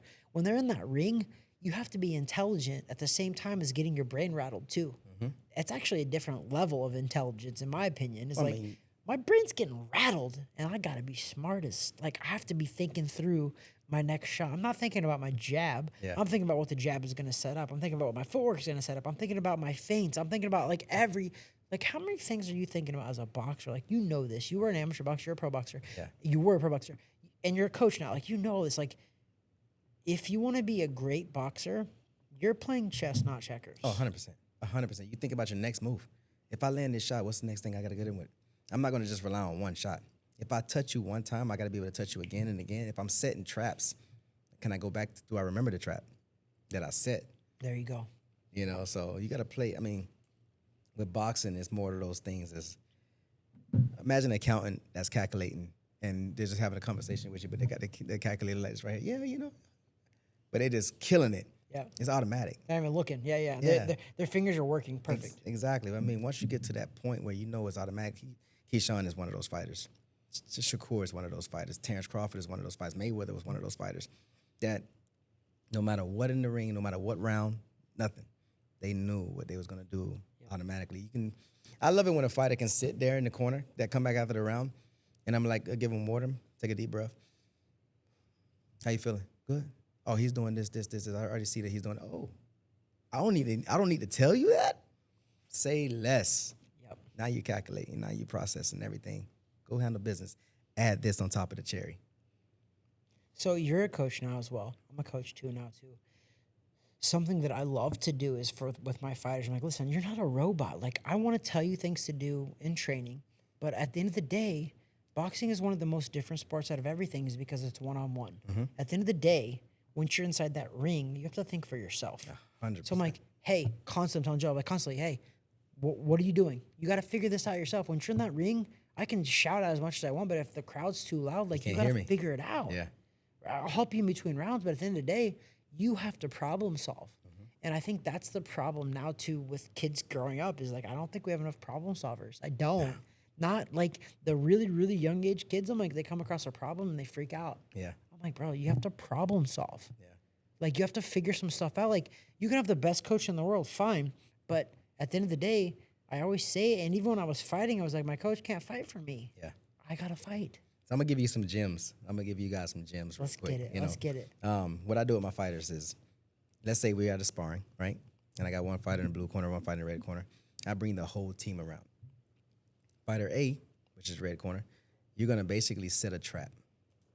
Now, everybody on the outside of the ring need to know what that trap is. We're going to write it down. Know what the trap that he's trying to set without even knowing, without basically him telling you. So you're trying to say, okay, he's setting. You have to watch him figure it out. You got to watch him set it up. And you know what I'm saying, what he's going to do. And same thing with blue corner. You need to figure it out. You need to make sure you can kind of stop him from actually setting the trap. Now, when the round starts, once you set the trap, make it happen. You know, and then when the round ends, I'm like, who got the trap written down? What was the trap? Oh, it was a low jab. When he low jab, low jab, low jab. He set the trap for the lead hook up top, but he came back to the body. Okay, so what was the trap? He was looking for the left hook up top. That's one of my favorite moves. Mayweather. I know, 100%. Like, dude, I tell this guy, so like, I love that you say that. I got to bring my guy up here, Iowa, to spar. Oh, 100%. Like, Taylor. seriously. Like, Yeah. he's a great guy. But like, that's one of my favorite moves. I've landed this move on every single fighter, whether it was sparring or a fight, where jab, jab, jab to the body, set it up, feint, and then next time I come in, I look low. Look low, come up top. I've landed that shot on every single person I've ever fought in my life. Yeah. In sparring or in that once. It's a beautiful trap. It really is. Like, and it's more easier. It's easier than people think. Yeah. When you set things up, right? Like, as a coach, you know this. Like, Yes. as a former fighter, too, like, set things up, and it becomes a lot easier than you think. I call it a pick party. That's so funny. I literally, that's my shot that I tell everybody. I'm like, dude, but the jab to the body is so brilliant because what you're doing, it's a blank canvas. You're painting the body. Not only a hook, you can land a lot of stuff off of that. Yeah. But the hook is there. Yeah. But then after that, you can land so many things. You feint, throw a right hand, feint, throw a left hook, feint, throw a right, and like so many options after that. Yeah. So what you said about the canvas is like boxing's an art, right? 100%. It's a sweet science, baby. Yeah, sweet science art. I always tell my guys to paint a beautiful picture and don't stop painting until it's on the canvas. That's good because the canvas is, that's fucking brilliant. That's a gem. I haven't heard that one. That's fucking brilliant. You know, when you stop painting, when it's all on the canvas. That's brilliant, actually. I like that. Until they're on the canvas, and that's your That's full when you're done. picture. You don't stop painting until he's down. I love that. That's brilliant. So we talked about our kids earlier, and I didn't talk about your kids. How you being in the boxing world, so immersed with all these gyms and all of this, how did you juggle your kids being involved in it too? Has any of them wanted to be involved, or have any of them? What was their take on it all? So I started boxing late. I started boxing pretty late. I was 24 years old when I kind of got into the game from slap boxing at the basketball court. So, and I had my son at the time. My training wasn't at a boxing gym. My training was at a racquetball court, tennis ball court. Eye-hand coordination, though. Yeah, you know what I'm saying? Wherever we can train, that's what we trained at, you know. And my son played football. But it was like I was still coaching with him. You know what I'm saying? I was a coach with him and part-time boxer. Coach with him, part-time boxer. You were so very new with it. Yeah, I was green. You know, so I was green as a whistle. And, I mean, balancing it, I can say that I kind of, like, lost a relationship with my kids when it came to boxing because I kind of, like, when I opened up my own gym, it was I can either do this or I can do this. But I was chasing something that I wanted to do as a kid. And, you know, I knew I was going to take care of my kids no matter what, right? So I'm like, look, I'm coming home every night, but I got to do this because this is a dream of mine that I wanted to do, you know, so. There's sacrifices to everything, man. Yeah, you know what I'm saying? And my parents sacrificed, you know what I'm saying? And I saw how they grew up. I mean, I saw how I grew up with them. And I'm like, this is going to be one of those things also. So, you know, but me and my kids were tight. But they understand what I built. Yeah. And why I had to separate, not necessarily separate myself, but why I had to pull away to spend more time building this than spending time with them, you know what I'm saying? But I think I made up for it. I think so. But it was tough. It's one of those things that I'm a father for all of them. Yeah. To my kids and all the kids in the community, you know? That's the thing. It's such a spider web effect in boxing when you train other kids, because even if the kids that I train don't go on to be boxers, or I tell all my kids this, some of them don't go on to be, not some, most. A lot of them, 90% of them. It's probably even higher than that. I think it's higher, yeah. But like, they don't go on to be boxers, but they're going to take something from what we did to be successful. And this is, I tell even my fighters, I'm like, listen, let's just say you don't hit the highest level where I was at. Let's say you don't even hit that. Let's say you're above that. Fine. I want you to be better than me too. But let's say you don't even hit that. I guarantee you whatever you take from right here, right now, is going to help you in everyday life. And for me, So I went to so I turned pro at 20 years old. I had a Kansas City. So the Golden Gloves gave a scholarship for boxing. So my local Kansas City Golden Gloves gave me a boxing scholarship to go to school. I could go to any school I wanted to go to. Nice. As long as I still competed in the Kansas City Golden Gloves, and I did. So I graduated when I was 17, and I kept fighting in the Kansas City Golden Gloves. And then when I turned 20, I turned pro. Once you turn pro, you lost your scholarship because you're like, hey, you're making money now. Yeah, of no course. more scholarship. But I kept going to school at the same time still. But boxing taught me so much that even in my toughest business adventures, I was just like, man, bro, I'm not getting punched in the face. This is easy. Yeah. Like, I don't know. You tell me no, cool. I don't give a shit. Like, you're not punching me in the face. You're just telling me no. Yeah. Cool. I'm going to go into the next guy. I'm telling you that when I train fighters now, I'm just like, dude, not even fighters. When I train people now, I'm just like, I promise you, whatever you're going through in this gym, it's going to be very, very crazy for anything to be tougher than this. Yeah, 100%. Yeah. I do. And that's where, like, man, I'm a huge boxing's for everyone. Yeah. Please box. I promise you, please box. Boxing is one of those things you can do forever. Not competing, Yeah. but you train a 90-year-old. Yeah. You can do boxing forever. There's a guy in I think he's in England or Scotland. His name's like Gilfeather, something Gilfeather. He's like 80 years old. He's got his own like brand of gloves and all this and trains still and hits the punching bag. I'm like, this guy's phenomenal. Like, I hope I can do it. He does at his age. Like, it's phenomenal. It's not the guy that knocked that one guy out, right? You know, you ever seen that video? No, Or I don't like think a- it's him, but Noble Boxing is this guy's name. He's got a brand and everything. Like, he's phenomenal. But what did it happen? Yeah, it was like an older guy that was like, I guess there was a young trainer in there that was kind of like, what is this guy going to do? I'm going to put gloves on. Then he I've seen the video. Yeah. Not him, but I've seen that video. I know what you're talking about. Right? The He old guy beat spars the younger piss dude. out of him. We need to find that guy's name because I know Yeah. what you're talking about. That Yeah. video where like he spars a younger dude, but like he beats the shit. Yeah, out he of him. just destroys him, man. The guy was like, hold up. No, I don't want none of this. Didn't expect that at all. But yeah, yeah. That's why I don't know, man. I'm biased, but boxing is so beautiful. I think what stops boxing from actually like taking off even more for like the kids is the moms. Like me with the gyms, it's always the mom. The dads are like, yeah, I want to toughen my kid up, you know what I'm saying? But the moms, I think when they see the sport of itself, you know, and I try to explain this to them, like, your child is 5. If he's not going to spar in my gym, you know what I'm saying? But It's fair, when he's 100%. 7, 8, 9, 8 years old, and that's when you can start competing, he's going to spar somebody 8 years old. He's not going to spar nobody 13, 14 years old. It's not going to get hit by a grown man. It's not going to be a heavy punch. The amount of power that he's possessing right now is going to be the same as the other kid, you know? Yep. So they're not knocking each other out. You know, you won't see that maybe when they get older now. But at that time, Different, yeah, if you've been boxing this long, you're skilled. yeah. You're very skilled, unless your trainer sucks. You know what I'm saying? But you're very skilled. Which happens Yeah, sometimes. exactly. Yeah, so that happens a lot. Yeah, more times than not. Yeah, I've been boxing 20 years, man. It's very unregulated. That's another thing.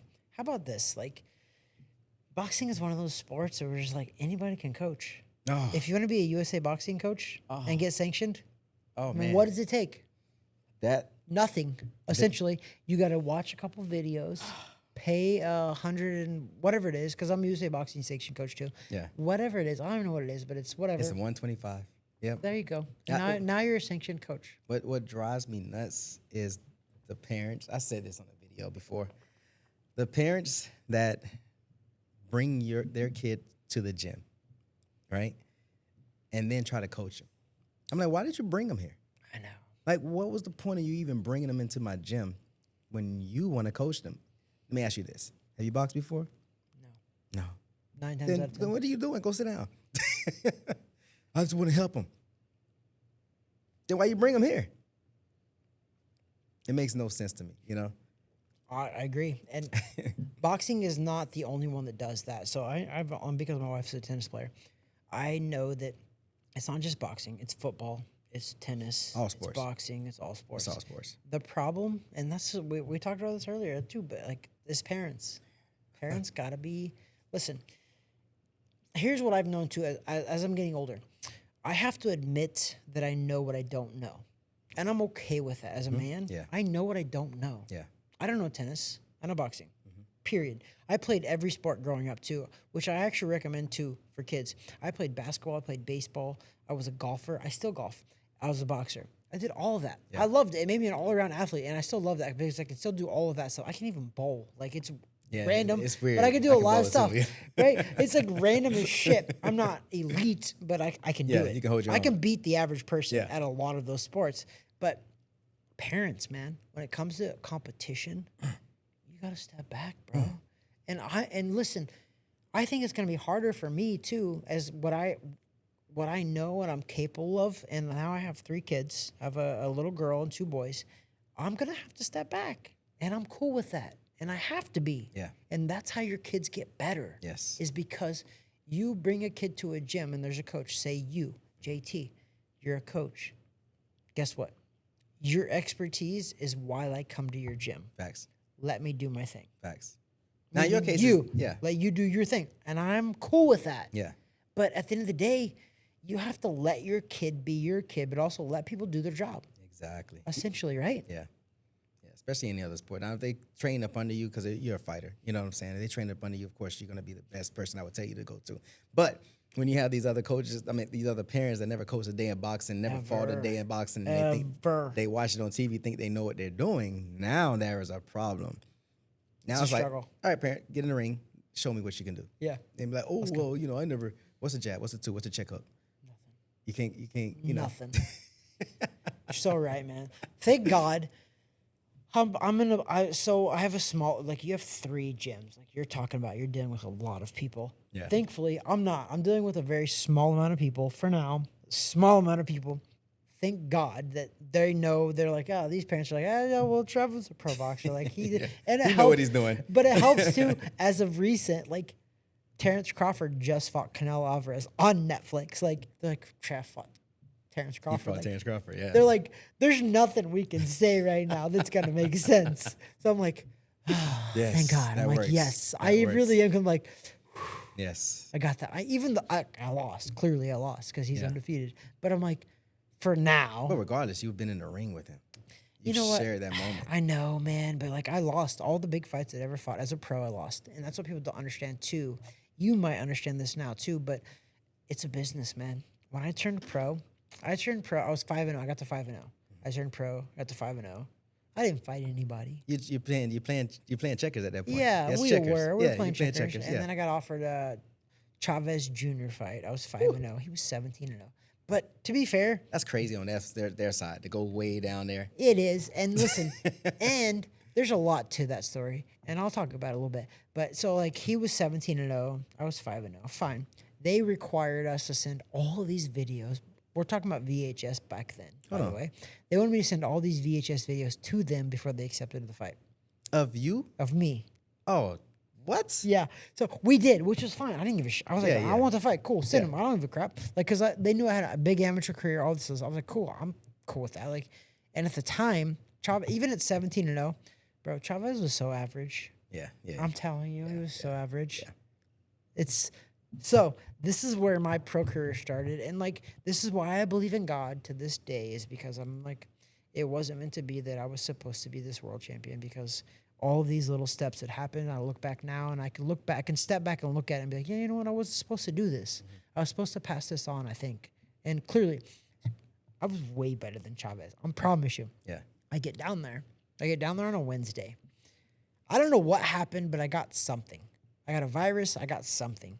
I didn't leave my hotel till Wednesday. Friday was the weigh-ins. I went and weighed in Friday. They did my dad and we had a couple of coaches too. They dragged me from my room. I had a fever. I had like 103 fever. Oh, man. Sweating, throwing up. I'm not joking when I tell you this. I didn't leave my hotel room for 2 days. They got me from my hotel room. They're like, Travis, time for weigh-ins. I'm like, okay. I came in like 5 pounds under the contracted weight. Yeah, you're drained. You can look on my box rec, but I wasn't drained. It was that It's a fever, yeah. Yes, Yeah. I was. You look at it. I've never even came close. Look on my box rec. You can look at my weight disparity. I never made that weight ever again. Yeah. Because I only made it because I was sick. Yeah. So it was fine. I'm not blaming them at all. They're what they did was still fine because I chose to still proceed and I shouldn't have. Yeah. But I didn't know any better then. I was from Missouri. I was like, I want a You wanna biggest fight anybody. stage. I will fight anybody. And my dad even Yeah. told me, I was like, my pops was like, Chad, we shouldn't do this. Like, you're sick. Like, what? I'm like, I'm here, Dad. I signed a contract. I'm fucking fighting. That's that fighter instinct. Drag me out of the ring. I don't even care, but I'm fighting. But Chavez was so average, man. I promise you. This is the only fight I'll say that about. Even when I fought Crawford on 5 days notice, I will never say that about another fighter. Keith Thurman I fought on 5 days notice too. But the only time I will ever tell you right now on my pro career that if you gave me more notice or I was healthy, Chavez. I would have beat Chavez. Yeah. I promise you. You can see He it. was the most. We're talking about. He was only 17. No, I think he was like 19. I was 21. He was 19. He was super young. He was super green because most of his pro career came from his pro career, not his amateur career. Yeah. Because he didn't have a big one. Fine. Because his but- dad's name. Yeah. Yes, but I promise you, bro. You even look at the fight, like even the first like couple of rounds, like this guy was so average, and I And think it only because he was sick, right? I weighed 134 pounds, bro. It was insane, like what I weighed. And you could, when you see the fight too, like, oh my God, like Chav looks different. He looks like I was like 5'10" and a half, 134 pounds. Insane. But even then, like he was so average that like I still cringe when I think about that he beat me. My dad threw the towel in that fight, rightfully so. It was fair. First 2 rounds, I was like, but this guy was not good. Like I outboxed him. And then I had 2 rounds in me. Yeah. And then the 3rd round, nothing. Like it was just terrible. Yeah. But he was average at best. Yeah. And so he ended up winning a world title though. He won a legit world title against like Andy Lee, which was kind of crazy. Chavez was not terrible, but he wasn't his dad. Yeah. That's the And stuff. that's what they try to portray. They try to make it seem They like, okay, did. father like son. And they sold a gonna be a lot of great- money, and yeah. he made a lot of money. He made more money than he should have, fair enough. But he did. Andy Lee was pretty legit, and he beat Andy Lee for a world title at 160. I'm pretty And sure it he was- had the right training at that point. Yes, Yeah. 100%. Fine. But, man, that's the one fight that I will talk about. I was like, I'll never, ever discredit anybody else. I don't discredit him, but I'm just like, dude, he was really sick, and he was so average. And me and my dad were like, and even my promoter at the time was like, Trav, like, this is a gift. Like, we just got a gift. Yeah. They were like, and I had like 4 weeks to train. Damn. And I was like, and I trained my ass off because I was like, fuck yeah, I'm gonna beat Chavez Jr. because it's Chavez. Yeah. Right? So I got another funny story about that. So this was when Chavez Sr. was going through his whole thing. They did an HBO documentary about him, and they were like, he's sober now. He's on the up and up and all Junior this. or the senior? Senior. Seniors. Okay. I mean, Seniors. Junior should be sober because he's fighting, but he probably wasn't. Yeah. But Senior was on the up and up and was like sober, and they did a whole thing about him, about all this stuff. Bro, this was my first reality to real life. I was 21 years old, and after I fought Chavez Jr., I lost. We stayed at the same hotel as Chavez Jr. and Chavez Sr. We were in Texas, but it was Mexico. Yeah, of course. We were on the border. It was literally Mexico. Yeah. And I'm sitting outside with this another boxer that fought the same night. Juan Gonzalez was his name. And we're sitting outside, and this cab pulls up, and 3 girls get out, and they're hookers. They get out. They walk in. They got 2 fists of Jack Daniels in each hand, and they're walking to the hotel. I'm like, what's going on? And there's this guy that's escorting them, and I know the guy. And I look at him. I'm like, he's a Chavez guy. I was like, hey, where are they going? He goes, we're taking them to Chavez's room. I was like, He ain't clean. my eyes, like, I'm not kidding. My eyes got big, and I was like, because I'm 21. Yeah. I'm literally, I grew up in a town that's small. I'm like, I'm ignorant to all of that. I'm just Yeah. like, I was like, no, the TV told me that he's sober, and he doesn't do that. Yeah, right. And it was hookers and alcohol. No, it's more than that. It was a lot more Oh than yeah. that. Oh, they probably had some other stuff too. Yeah, it was more than that. Right? Yeah. And I'm like, as a kid, I'm like, what? That was my first like real realization. I was like, don't believe everything you see on TV Exactly. or now social media. Like, don't believe everything you see. Like, I was like, holy crap. Yeah, some things are put out there just for you to kind of be like, all right, cool. They deal. were. It was a good story because they showed it. So we were the main event for DirecTV and this like Telemundo channel or something. Yeah. When I fought Chavez Jr. and they showed Chavez Sr. and how he's clean and all this stuff. And I was like, y'all. I never said anything. I didn't. And to be fair, I didn't rat. I never until now. But, Yeah. but we're talking about 20 years later. I fought Yeah. him in 2005. Literally, oh my gosh, 20 years ago. I fought him in April of 2005. Wow. I'd only been pro for a year, which also is why I learned, right? And that's where I think you come in for your fighters and for Mike and all of that is I came in 2005. I was 5-0 as a pro. I shouldn't have fought a 17-0 guy. No, especially they Chavez shouldn't Jr. have fought. They shouldn't have fought a 5-0 pro. 100%. But they also knew, like, yeah, we know Chavez. He's a very extensive amateur career. This is a great building blocks for our guy. I shouldn't have done it, Yeah. which is I passed it on. So I have a younger brother that turned pro, 10-0 as a pro, still is to this day, but probably will never fight again. 10-0 as a pro. I had him on a fight on the Tyson Fury Deontay Wilder 1 card. Oh, wow. He was fighting Alfred Angulo.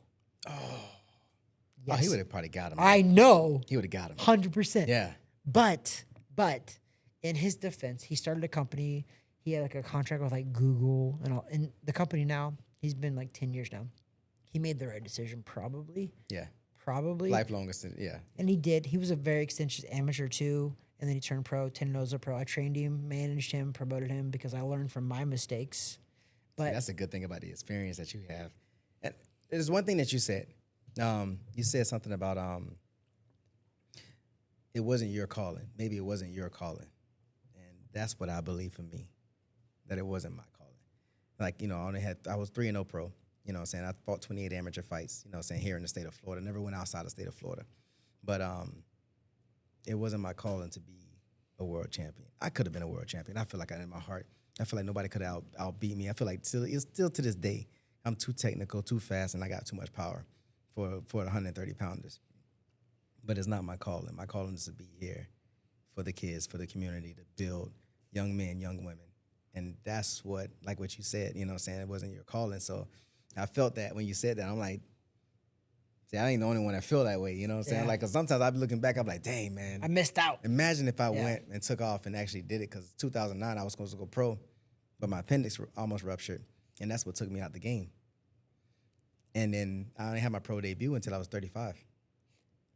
You made your pro debut at 35. 35. I made my pro debut at 20. Yeah, see, and the only reason I did my pro debut is because my students was like, Coach, we want to see you fight. We want to see you fight. Yeah. And I said, and I made a post on Where'd you make your pro debut at? in Tampa, at the USF Center, the Sundome. Yep. So I made a post on Facebook stating that if you guys want to see me fight, if I get 400 likes, Aaron Skinner book me a fight. Yeah, who's a matchmaker still. Yeah, so I said, bro, I want to say within 10 minutes I had like 500 likes. I was like, Aaron, book it. Let's do it. And he lined it up, and I made my debut. But I would have never done it if my students didn't want me to fight, because I was just so locked in with them. But I ended up doing back to back to back, and then it was so hard for me to get a fight. I had no manager promoting me. Nobody wanted to fight me. I had to pay for my one opponent from Puerto Rico to Indianapolis. Pay for it. $1,500. Bam. Bought his flight, bought his hotel. He flew on the same flight as me, stayed in his room right across from me. I'm like, and then after I beat him, we went out partying. People don't understand that at all. They don't get it. It's wild. If you're not a top prospect, top amateur prospect, It's tough. it costs money to fight. It's tough. You know, that's what they don't think. They think that, oh, I'm just going to go pro. You're not going to make no money. You're going to end up spending money to fight. But yeah. Is that was kind of like your ultimate decision, is that I'm not going to fight pro anymore because like it's just not profitable? Not for me. I mean, at that time, my last pro fight I was 37 years old, and I was like, what am I chasing? Most fighters retire at this age. Yeah. And I'm starting. I'm like, no, I'm good. I mean, you say that now, but also Terrence Crawford today, 37. 38. 38 now. He was 30. Literally today is his birthday. Wow, see? Sunday. We're talking about Sunday, September 28th. Yeah, 38, which is wild because there's top 3 guys right now. Terrence Crawford is 38 years old and arguably probably pound for pound the best right now. 100%. Usyk is there. Usyk is 38 years old. Beterbiev is 40. See? You're talking about the top 5, probably the top 5. Beterbiev is still up there. Even like Khabib Bivol, he's probably still up there in top 5, top 6, somewhere in there. Yeah. Those guys are 38, 38, 40. But you see what I'm saying? But they already there. Yeah, 100%. I'm 3-0, 37. Yeah, you're like, you know what? Maybe this is not. Yeah, what am I chasing? Maybe this is not my time. You know, what am I chasing? You know what? It's not my era. You know what I'm saying? But it's not my time for this. I'm here for a different reason, a different purpose, and I respect that, So And you know what? That's the only thing that keeps me kind of like, I'm a competitor, and so are you. But I'm a competitor. I competed as an amateur, as a pro. I'm just like, dude, I wanted to win so bad. Yeah. But I believe in God so much that I'm just like, you know what? It wasn't my purpose. Exactly. And my purpose is, you know what? Maybe I'm supposed to be a good father, a good coach, a good husband. Maybe I'm supposed to do all of that. Not maybe, I am clearly, because that's where I'm at now. Yeah. I'm just like, you know what? I'm gonna lean into that. Yeah. And I love that because you're leaning into that, because everything you said tonight is things that I believe. And I'm glad to hear that, because I've done like 2 or 3 coaches corners now, and they coach amateurs and pros. And I love that because they've all said similar things. Yeah.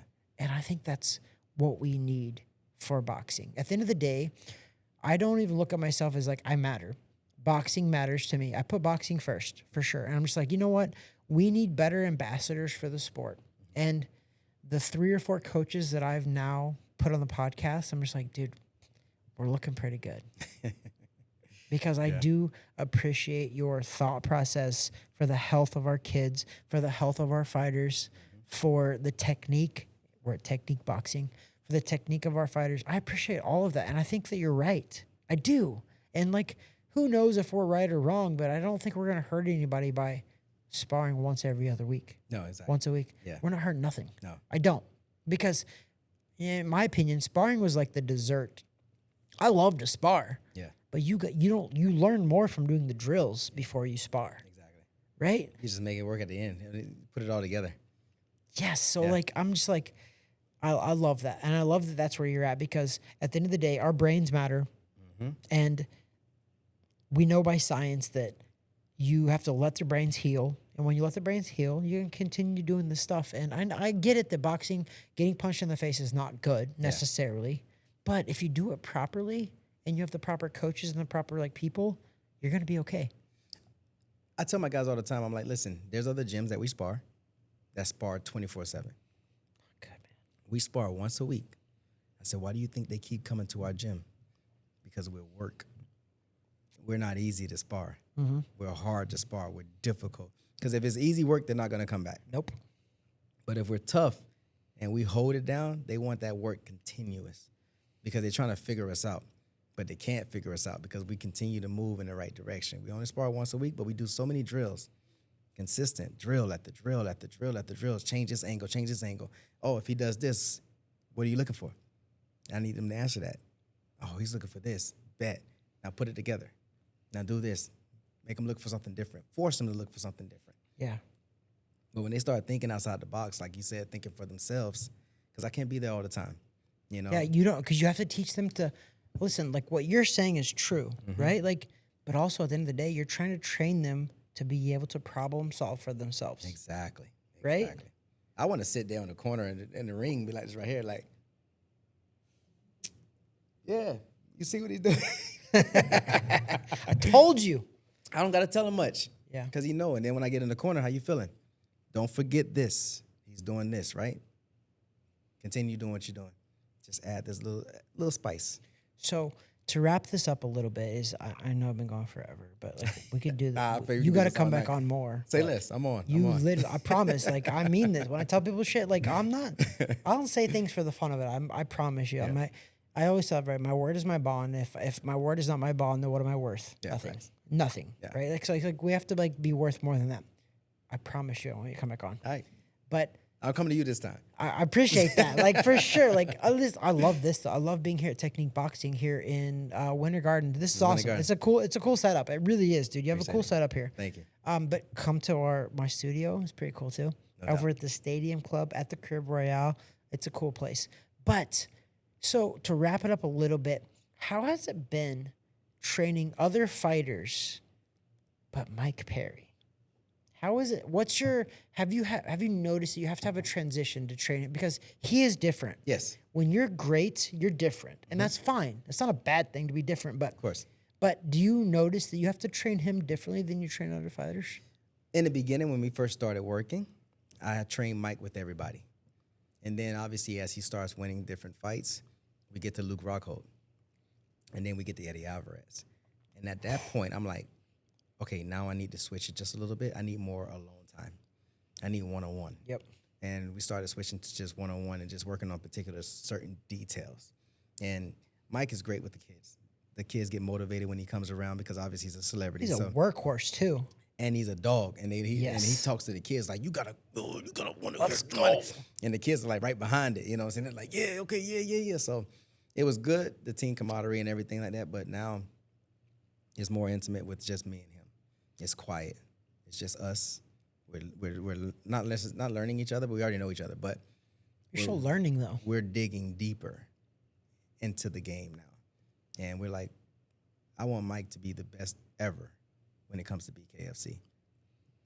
Period. You know, there's nobody that's going to be untouched. Period. So it's dial in, lock in with Mike now. You know, so when you say I get what you're saying when you like separating the two. Yes, I have to separate the two because Mike is different, man. Yeah, and you put him around kids and teenagers, they're not the same. Night and day different. Yeah, like I don't know Mike like you know Mike. Yeah, but from the outside looking in, I can promise you that I know that you're telling the truth. Like this guy, like Mike's Mike, and they don't make him like him. No, which is a good thing too. Like it's cool, but like they don't make him like Mike anymore. That makes me want to go to Flint and find some more people like him. You know what I'm saying? Bring him over. I know, man. Like, you know what, though? Mike's from Michigan, and I'm a Midwesterner, man. I'm from Missouri. Like, the Midwesterners, they make different. Like, Floyd Mayweather's from Michigan. There's a lot of greats from Michigan. There's a lot of greats from Missouri. There's a lot of greats from the Midwest, which is Ali was from the Midwest. Ali was from Kentucky. Yeah. There's the Spinks were from Missouri. There's a lot of greats from that area. Like it's in the water, man. I'm telling you. It's something. It's not in the water in Flint, bro. That's not in the water. Good thing Mike got out of there because it's not in the water. It's Teenage Mutant Ninja Turtles going around. That's so funny, but probably shouldn't be funny. We might have to edit that out of there. But I want to say, listen, JT, I appreciate your time, man. I appreciate everybody's time when they come on the podcast, but I appreciate your time because I know you have 3 gyms, bro. Yeah. You're training Mike Perry. You guys are getting ready. October 4th, he's fighting out on BKFC, like a big fight. Yes. He's the face of BKFC, which he should be. He will always be the BKFC. He will always be the face. And he should be. Yes. Because he's earned that. But I appreciate coming on the podcast. But I'm gonna get it on. I'm gonna get it on air right now, and I always do this to people. You coming back on? 100%. All right, brother. I love you. Say less. I love you for saying that. I'll have you back on, I promise, too. All right, no doubt. And remember that I said that because I want to be known for a man of my word, and I am, but I want to have you back on. Say less. All right, brother. God bless. All right, you too, brother.